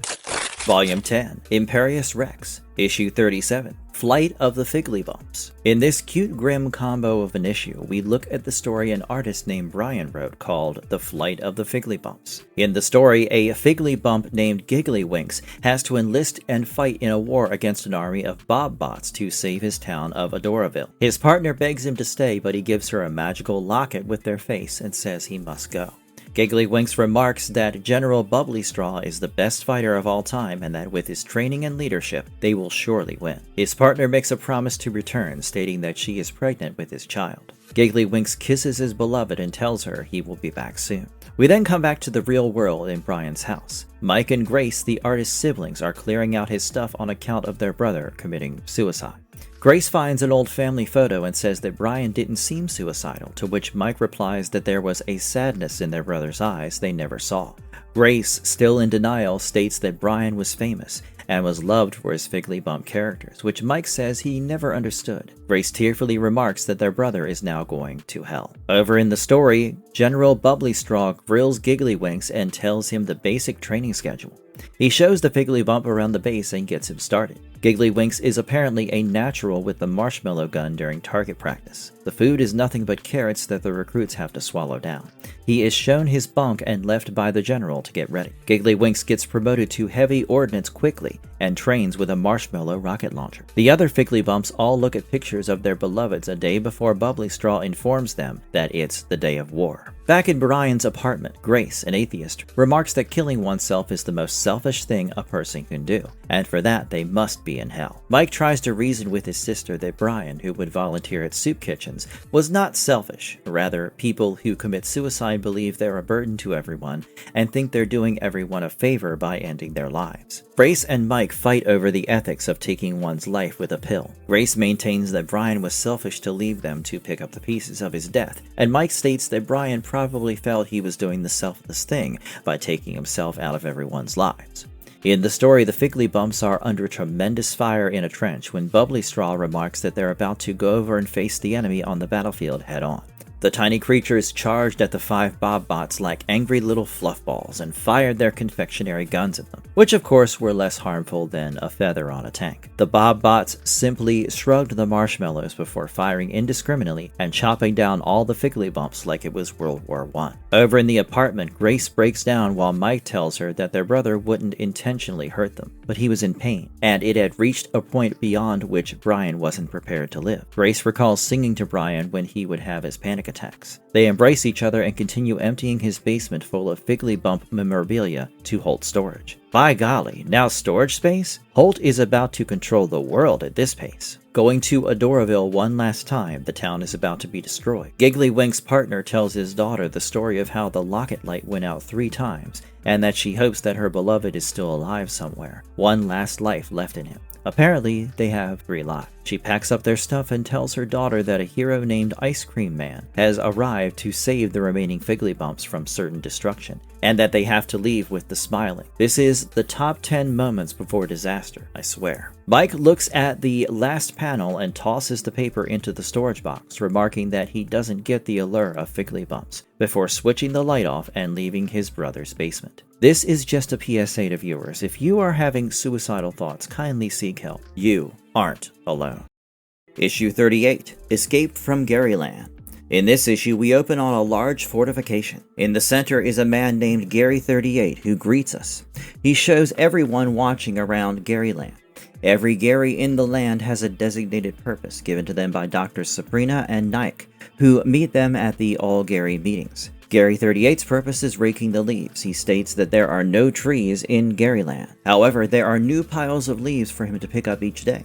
Gary reveals that there are 478 in the compound living in harmony, doing tasks like measuring every inch of grass, reinforcing the walls, or just rolling a cart of paint in circles. Gary 38 and his best friend Gary 14 decide to have lunch in the cafeteria, where they eat vanilla ice cream all day and every day. While 38 and 14 are enjoying their meal, Gary 59 interrupts them and proclaims that he's just seen evidence that they are all clones of each other, doing meaningless tasks. The other Garys get worried because Naik and Sabrina made it very clear that they mustn't say the C word because there's no such thing as clone. Gary 59 loudly tells the entire cafeteria that they are in a farce of a world and that another world exists out there with more than one flavor of ice cream. 38 begins to start thinking about what his friend has just said as Gary's 110 and 111 burst into the cafeteria, teased poor Gary 59, and hauled him away. Dr. Sabrina and Naik show up after the fiasco to ask 38 and 14 to take a short survey. They ask the Garys if they believe that they are clones and if there is a fresh new world outside. The two Garys reply no to both questions, after which the doctors get up and leave, telling them that Gary 59 will be sent to a spa to unwind. That night, Gary 38 can't sleep. Something's changed. He doesn't believe in his utopia as much anymore. What if 59 was not lying? He forces himself to sleep while telling himself that his job is to rake leaves. The next morning, 38 finds that Gary 14 has also been having trouble sleeping and is trying to convince himself that his purpose is pushing the cart of paint. Gary 38 eats lunch by himself that day, trying to think for himself what other flavors of ice cream can be. Later that night, 38 is woken up by his best friend, now covered head to toe in paint. 14 asks 38 if he wonders what the paint is even for. The frenzied 14 states that Gary 59 was right about everything, pulling out a letter that he received from 59 and handing it to 38. He tells Gary 38 to keep the letter, something 38 really doesn't want to do. 14 rants that they are all clones, revealing that they both have the same mold, look the same, and are called Gary. Slowly, Gary 38 begins to realize his best friend is not crazy. All of a sudden, the alarm goes off as a voice alerts guards that a Gary is out of his domicile. Gary 14 jumps out of 38's window, telling him that he is planning to run to the break in the retaining wall and escape. He leaves after telling 38 to keep trying, additionally telling him to read the letter and telling him to think about the word chocolate. Gary 38 watches 14 running to the retaining wall before getting zapped by the guards chasing. The next day, Doctors Nick and Sabrina come to talk to Gary 38 and ask him about anything 14 said or even gave him. Gary 38 says he didn't meet 14, adding that he thinks his friend was suffering from badness and anxiety. That night, Gary 38 got ready for bed and read the letter from Gary 59 to 14. In the letter, 59 states that he accidentally loosened a gap in the south wall, where he saw the world beyond Garyland, rife with trees and a pile of bodies that were the other Garys that saw the truth. He encouraged 14 to question why they are being held at Garyland and try to escape because they have souls. Gary 59, calling himself Joseph, tells the reader to run till they find someone not like themselves and break free. Gary 38 is inspired by these words and decides that he has to find out the truth. The next morning, after taking a short break from raking leaves, Gary 38 runs to the south wall and pushes the bricks to make a hole. He looks through to find that his whole life is a lie. Just like 59 said, there are trees full of leaves and a pile of dead Garys, including his best friend, Gary 14. Suddenly, a voice tells 38 to stop. It's Doctors Sabrina and Naik. They tell him the world outside is full of pain and suffering and that Garyland is where he'll be safe. Gary asks them what chocolate is. Sabrina replies that it's a different flavor of ice cream, promising to give Gary some if he just comes back inside. Before they're done talking, Gary has taken off running into the great unknown. He says he doesn't know who he is or his purpose or any friends, but one thing is for sure, he has a soul. Issue 39, Decompression in a Wreck, Part 1. We open to nothingness, a voice screaming that there's a truck approaching. This entire story is 5 seconds long, but it's going to be slowed down to show you everything that happens. We see a family car of 4 ram into a truck frozen in time. The father, Thomas Johnson, is the driver. The mother, Carolina, is in the passenger seat. Their 2 children, Evelina, 12, and Thomas Jr., are in the back. Everyone in this car is going to be dead by the end of this issue, but this moment will stretch into infinity for them, right before they meet their inevitable end. This is called a decompression, where they stretch a scene from just 1 or 2 panels to many more.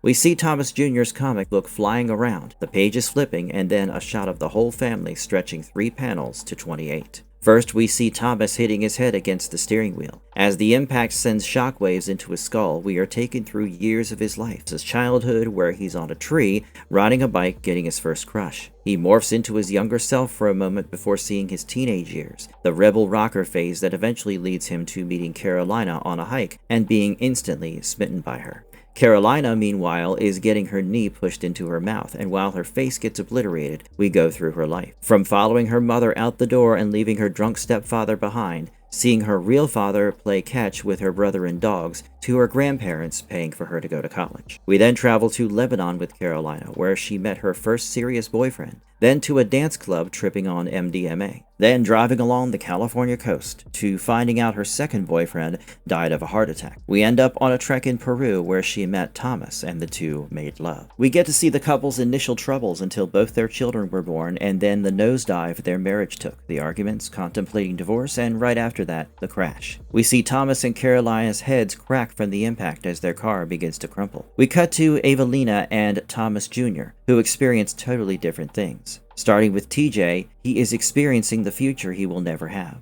The comic book geek will be a football player who will develop a crush on the all-star quarterback, Mikey Garrett. But he won't, will he? He won't get to come to his parents or even ever meet Mikey because he dies in the current crash. While her brother's spine is getting crushed from the impact, Evelina is teleported to a dreamlike dojo with a long-haired Rick and a giant spider before her. Rick tells her that her parents were probably about to get divorced because of the roaches that got into their heads. She doesn't have time to make sense of Rick's rambling because it all happens lickety-split and the Johnson family expires in 5 seconds. Rick blows out a candle in the span of time it takes for the flame to go out. The Johnsons are all dead. Now, why was this necessary to show over the course of a full comic? Well, it's so that you can understand that in the fleeting moments before death, a person can go through a lifetime, their lifetime, and reach all the way to the scent of their casket. The end? Well, not really. Now we go to Issue 40, Decompression in a Wreck, Part 2. Carolina cried out for her husband to watch the truck. But now let's see this episode from the truck's point of view. Two truckers, Mike and Judd, are driving a Holt Dairy Company truck. Mike is reading the same comic Thomas Jr. was reading, and we see a meta example of decompression on the pages of his comic. While Mike rants about the comic, Judd tells him that it serves a purpose. When Mike jokes that Judd should write for The New Yorker, Judd reveals that after 3 of his short stories were rejected, the paper finally accepted his 4th story called The Way It Could Have Been. Judd says that story is going to come out in June, and to celebrate, Mike goes in the back to find alcohol. A cow moos at Mike as he rummages through boxes while telling the cow named Gladys that Judd is going to be a published author. Now, in 5 seconds, Judd and Mike are going to ram their truck into the Johnsons' car that is fast approaching and leave a messy highway car accident. But here we shall see decompression again and turn the 5 seconds into a full comic. Judd, who will not survive, is whistling along as Mike, the only one who will live, comes out with an old bottle of beer. The truckers begin to pour themselves out a drink as it all slows down. The truck swerves a tiny bit as the car swerves a bit more. Carolina tells her husband to watch out for the truck, and Mike tells Judd to watch out for the car. The vehicles collide, the car is destroyed, with the Johnsons dying instantly. Judd launches out of his seat and flies out the windscreen. A flashback takes us to Judd's house, who it turns out has a PhD in literature. Unfortunately, the writer can only get a job as a trucker and works for the Holt Dairy Corporation. He says goodbye to his wife and daughter before heading out for work. He makes mental notes of epiphanies to use in his story. He would load the cargo of cows and travel with his driving partner, Mike. Judd had a simple life, and we see that he would stay with his family on the weekends, watching Figgly Bumps on TV. After that, he would write his stories and mail them. Eventually, his story was finally selected. Now we cut back to the crash, where Judd is flying out of the windscreen and floating in the air. He has one last thought before his demise, his wife and daughter.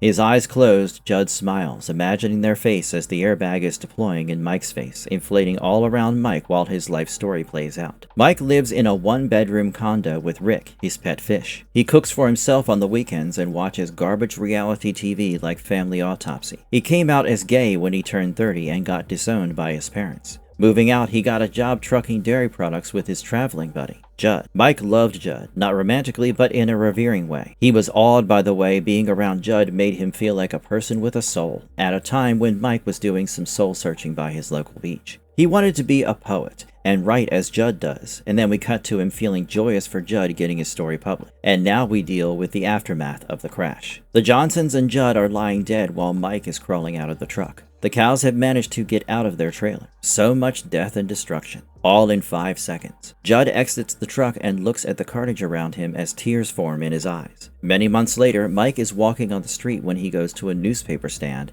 and asks for a New Yorker issue. Turns out that the seller is none other than Rick. Of course it is. Mike walks away with the magazine after telling Rick that his friend's story is in the issue. Rick yells back that he hopes the story has a happy ending. Rick sits on a park bench and reads the magazine while we are told that decompression, when used right, has the power to make a tiny insignificant moment, like Mike going to the back to get a bottle of alcohol to celebrate with Judd, lead to consequences so dire, like the death of 5 people. Mike continues reading the magazine as we fade away, and Judd's published story is written as another decompression to use up printing space. Okay guys, we get it. Volume 11, Horror. Issue 41, Spy Story. We open the story in Havana, Cuba. Agent 41 of the CIA sits at a bistro enjoying a drink under the name Dave Kerrigan. While he waits for his handler, Dave mentally remarks that he doesn't think Americans like himself should be allowed to applaud their fat asses around Cuba. Suddenly, his handler named Sully wades in, telling Dave to refer to him as his alias Joseph Levinson. The two have a drink while Joseph explains why he got late. He was sleeping with the maid. After a little more chat, Levinson hands Dave a file with his next target. Carlito Contrada is a mechanic who seems to know something about the agrarian sector, which the agency would love as well. Kerrigan asks where his handler is staying, and Joseph replies that the veteran is getting the 5-star treatment at El Nacional with Renata, his maid, whom he plans to take back with him to America and have a load of children with. Dave jokingly asks what Renata's husband's name is, and Levinson coldly quips whatever they decide to write on his tombstone. Having heard enough, Kerrigan gets up and leaves to get changed. Kerrigan mentally notes that they call international intelligence the circus because they are just clowns who, instead of blowing up balloons, blow up heads and economies. Shirts and picks up a pistol before going for some sightseeing.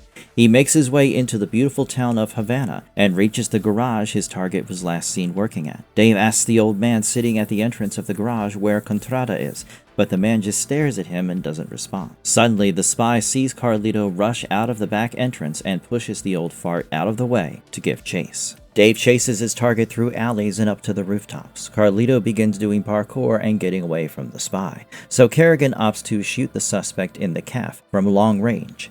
Dave walks up to the injured Contrada and is about to threaten bodily violence when Carlito tells him the cows of the Holt Dairy Corporation are being pumped with some form of poison, claiming the whole batch is tainted. Surprised, Dave goes back to his room to look at all the Holt products that he uses on a daily basis and begins to chuck them down the drain. He calls up Sully to tell his handler that he's got some intel to share. Deciding it best to talk privately, Kerrigan decides to take a cab to Sully's hotel while wondering why the largest dairy corporation in the country wants to poison their own people. When the taxi drops Dave off at El Nacional, his driver is revealed to be none other than the demigod of negative thoughts, Ricardus. The driver tells Kerrigan that his investigation will not end well and then disappears, much to the spy's surprise. On his way to Sully's room, Dave begins to wonder all the pies the Holt conglomerate has gotten its fingers into, including lobsters, when he suddenly sees that Sully's room door has been left open. He peeks in to find Sully lying naked on the bed, covered in his own blood, and his head split open. Kerrigan notices that Sully's brain has been taken out of his head when he hears voices from the closet. He opens the door to find Renata, the maid. The traumatized Renata tells the agent that her beloved Joseph was murdered by cloaked, occultist men who carved his brain out. While she is crying about the life she had planned with Joseph, Dave decides to hand her a parcel of money and tells her to run away from Havana and never return. Kerrigan then goes to a local payphone and enters the code to speak to the agency itself. After listening to his boss talk down at him, Dave snaps and yells that his handler has been murdered by a brain-harvesting cult and that the Holt Dairy Corporation might be into retail terrorism against Americans. When the boss doesn't believe him, Kerrigan begins swearing loudly, but all he is told is that a new intermediary will be assigned in the morning and that his report is appreciated. Dave goes ballistic and rips the phone off the cord before paying a random kid for his cycle and directions to the closest farm. Dave travels under the cover of night and sneaks into the barn. He is astonished to find a horror scene there again, with cow parts hung on hooks with machinery attached to them. Out of nowhere, Kerrigan is attacked by Gladys the cow from before. Gladys has been turned into an anthropomorphic monster and can talk. She is angry at Agent 41 because the humans killed Mr. Grin, her best friend. Gladys is about to name the demigod that made her, but Dave shoots her in the head, a shot the cow survives. Dave fights Gladys in her wounded state and finally empties an entire clip in the monster. Dave struggles to make sense of what he has gotten embroiled in as he lies on the ground, Gladys bleeding out all over him. The next morning, a new Joseph Levinson meets Dave and tells him that the dairy report is a dead end. Shock! Nobody wants to investigate the all-encompassing conglomerate. After hearing Agent 41 rant about the cow lab, the monster, and Holt poisoning Americas, Joseph tells Kerrigan that he is being reassigned to Vietnam under a new name, Graham Black. Levinson, bearing an uncanny resemblance to Rick, leaves an ambiguous threat to the newly christened Agent Black to stay away from dairy for his safety's sake. Frustrated, Black calls Joseph a spineless bootlicker before announcing that he is taking an indefinite sabbatical from the circus. Joseph tries to tell Graham that the agency won't allow it, but the agent walks off, having no time for Levinson, and mentally remarks that this investigation just isn't going to end well. Issue 42, Horror House. This meta issue is an especially morbid one that's going to touch very sensitive topics like abortion, climate change, and school shootings all at once. So, reader be warned, this is your trigger warning. We open on Rick doing surgery on a woman's face with his dog surgeons. W. Maxwell Prince then cuts to a fourth-wall breaking rant about people compartmentalizing Ice Cream Man comics into the horror genre, considering he never subscribed to the notion of genres. He likens adding a genre to a story to putting someone in a straitjacket. Prince says he does, however, understand the need for genres to sell books and attract readers. We then shift back to Rick cutting off a woman's face without anesthesia. Prince narrates that the real horror is happening in our lives and is scarier than the blood and guts in the comic. He then decides to illustrate it through panels. We meet the Gladman family driving in their wagon to the middle of nowhere. Tom Gladman has inherited a house from his Aunt Gertie, and their old house has been foreclosed by the bank due to his gambling problems. The family is traveling cross-country to reach a gothic dump beyond all civilization. Their daughter Midge and dog Wiley are looking out in disgust at the depressing landscape. They reach the wretched house and make their way in. Midge asks her father how Gertie died, and Tom says the letter didn't say much beyond complications. Midge opens the door as the family explores the gloomy house. Tom tells his wife Linda and Midge to try to have an open mind about the situation when the light bulb pops. Linda, still cross with Tom's gambling problem, takes her back to the master bedroom with an ancient-looking bed. Tom explores the library where he finds a copy of the Book of Necessary Monsters. Tom and Linda are called to the basement by Midge, where they see the girl in front of 3 doors labeled Horror. Tom tells his family that they are actually not allowed in the doors as per the will. He offers to order some food for the family, but it soon turns out that the house is so far from civilization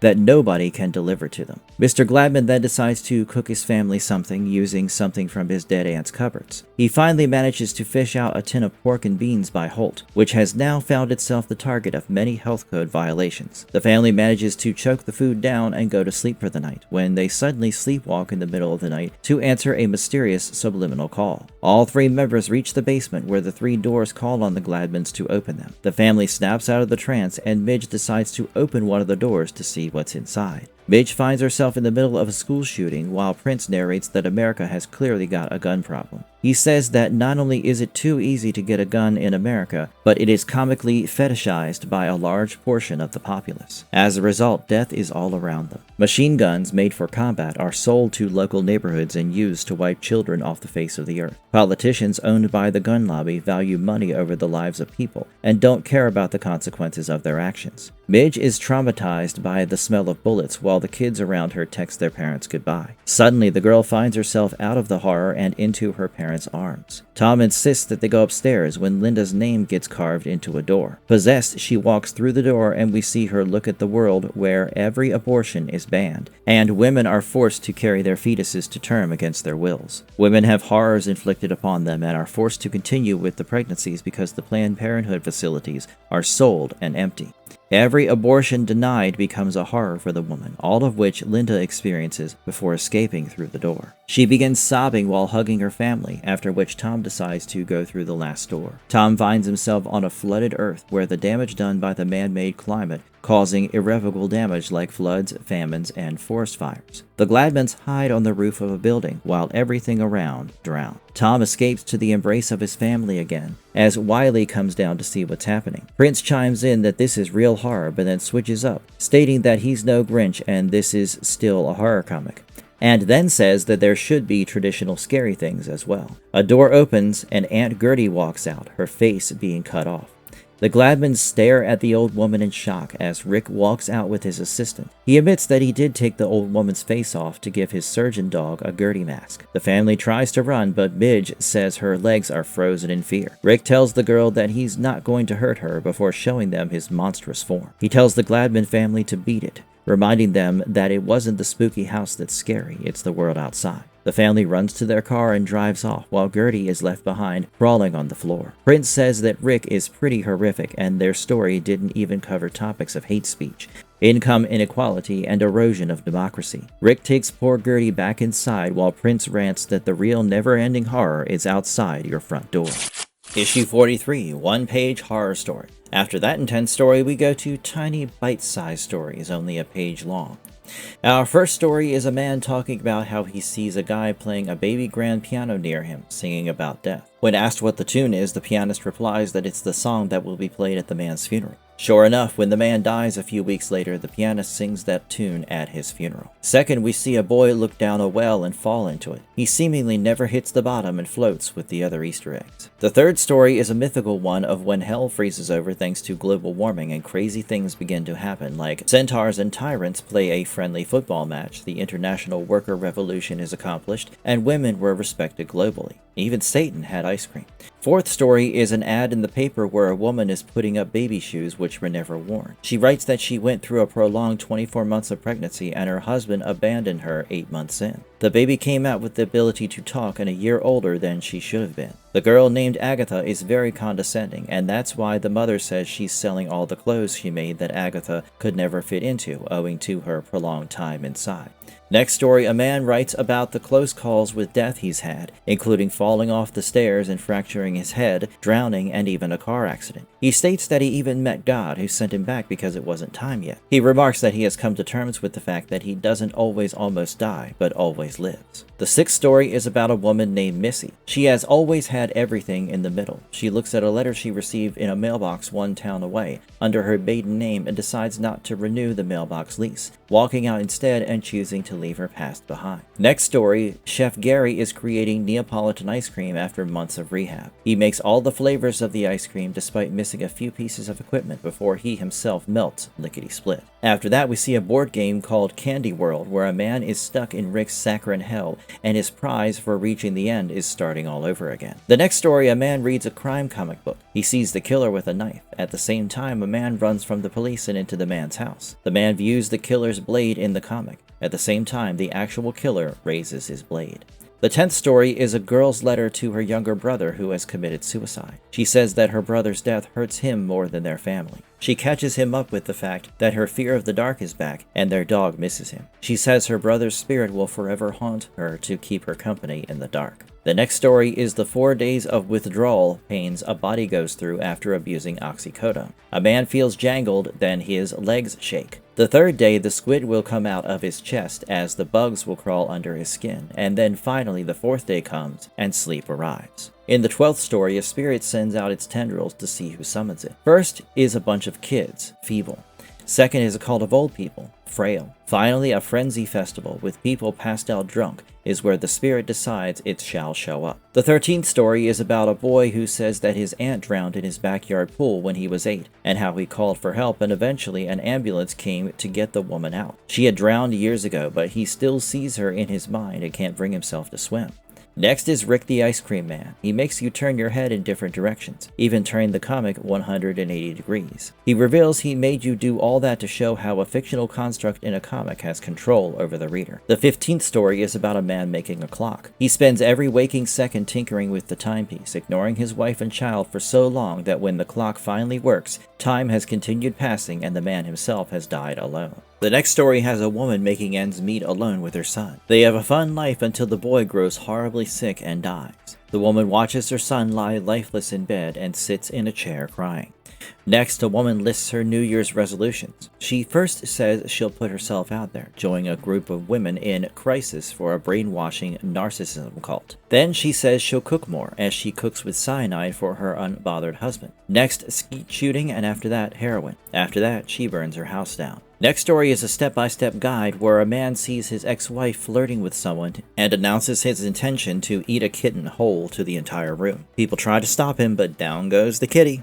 After that, we see a woman wake up alone and play the guitar, missing her love. While walking outside, she imagines she will meet her girl in a field where they will lie together, and then she wakes up. The last story is a man slicing a snail in half by letting the mollusk crawl across a straight razor. That one's just gross.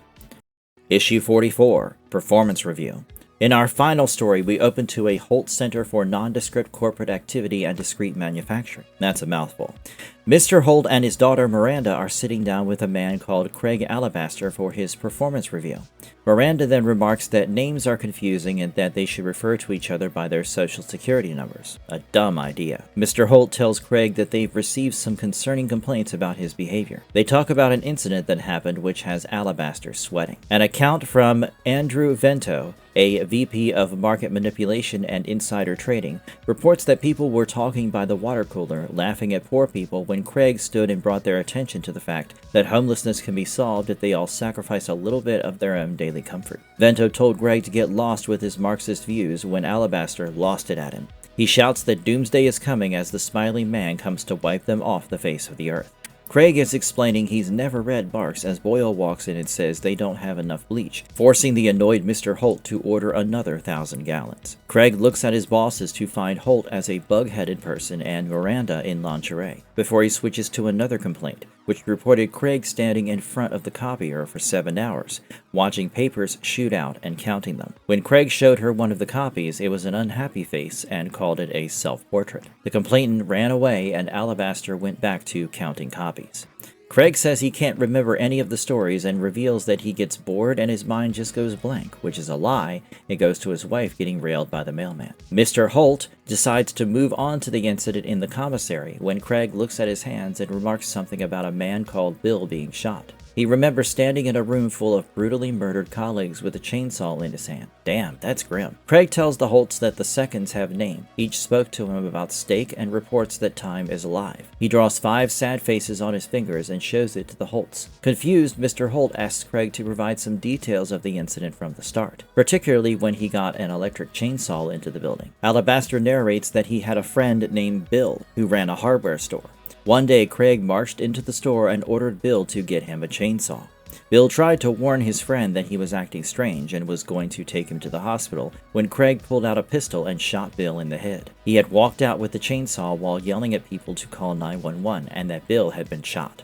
Miranda is happy to hear that news as Craig laments killing his friend. He wishes to be hospitalized, but Miranda pulls a gun on him and says that until the review is done, nobody is leaving. Holt asks Alabaster to keep talking. Craig recalls waking up to the building guard and hacking him in two. He walked into the lift but went on the wrong floor.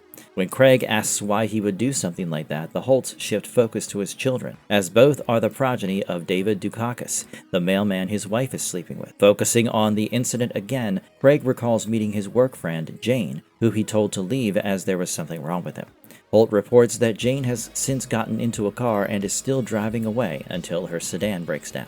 Craig tells Mr. Holt that he and Jane were never romantically involved and that he just cared about her like a best friend. Alabaster then remembers murdering everyone in the commissary. Holt, happy to have reached the point he needed to, asks Craig if he thinks he's a good person. Craig replies that he doesn't. Holt then asks if there is a voice in his head that tells him to perpetuate violence, and if so, what is its name? Craig replies that there is one, and that it's called many names like Rick, Grinner of Grins, Major Tom. Holt asks if Craig takes pleasure in violence, and Craig denies it. Holt finally asks if Craig feels a thumb weighing down on his head, and if he regrets his action. Alabaster replies yes to both, begging for forgiveness. Finally, Holt jokingly asks what Craig's favorite ice cream flavor is, and the employee replies, mint.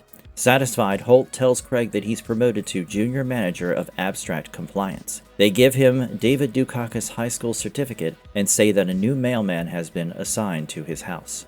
Holt tells Craig to use the stairs on the way back to his cubicle and approves his file.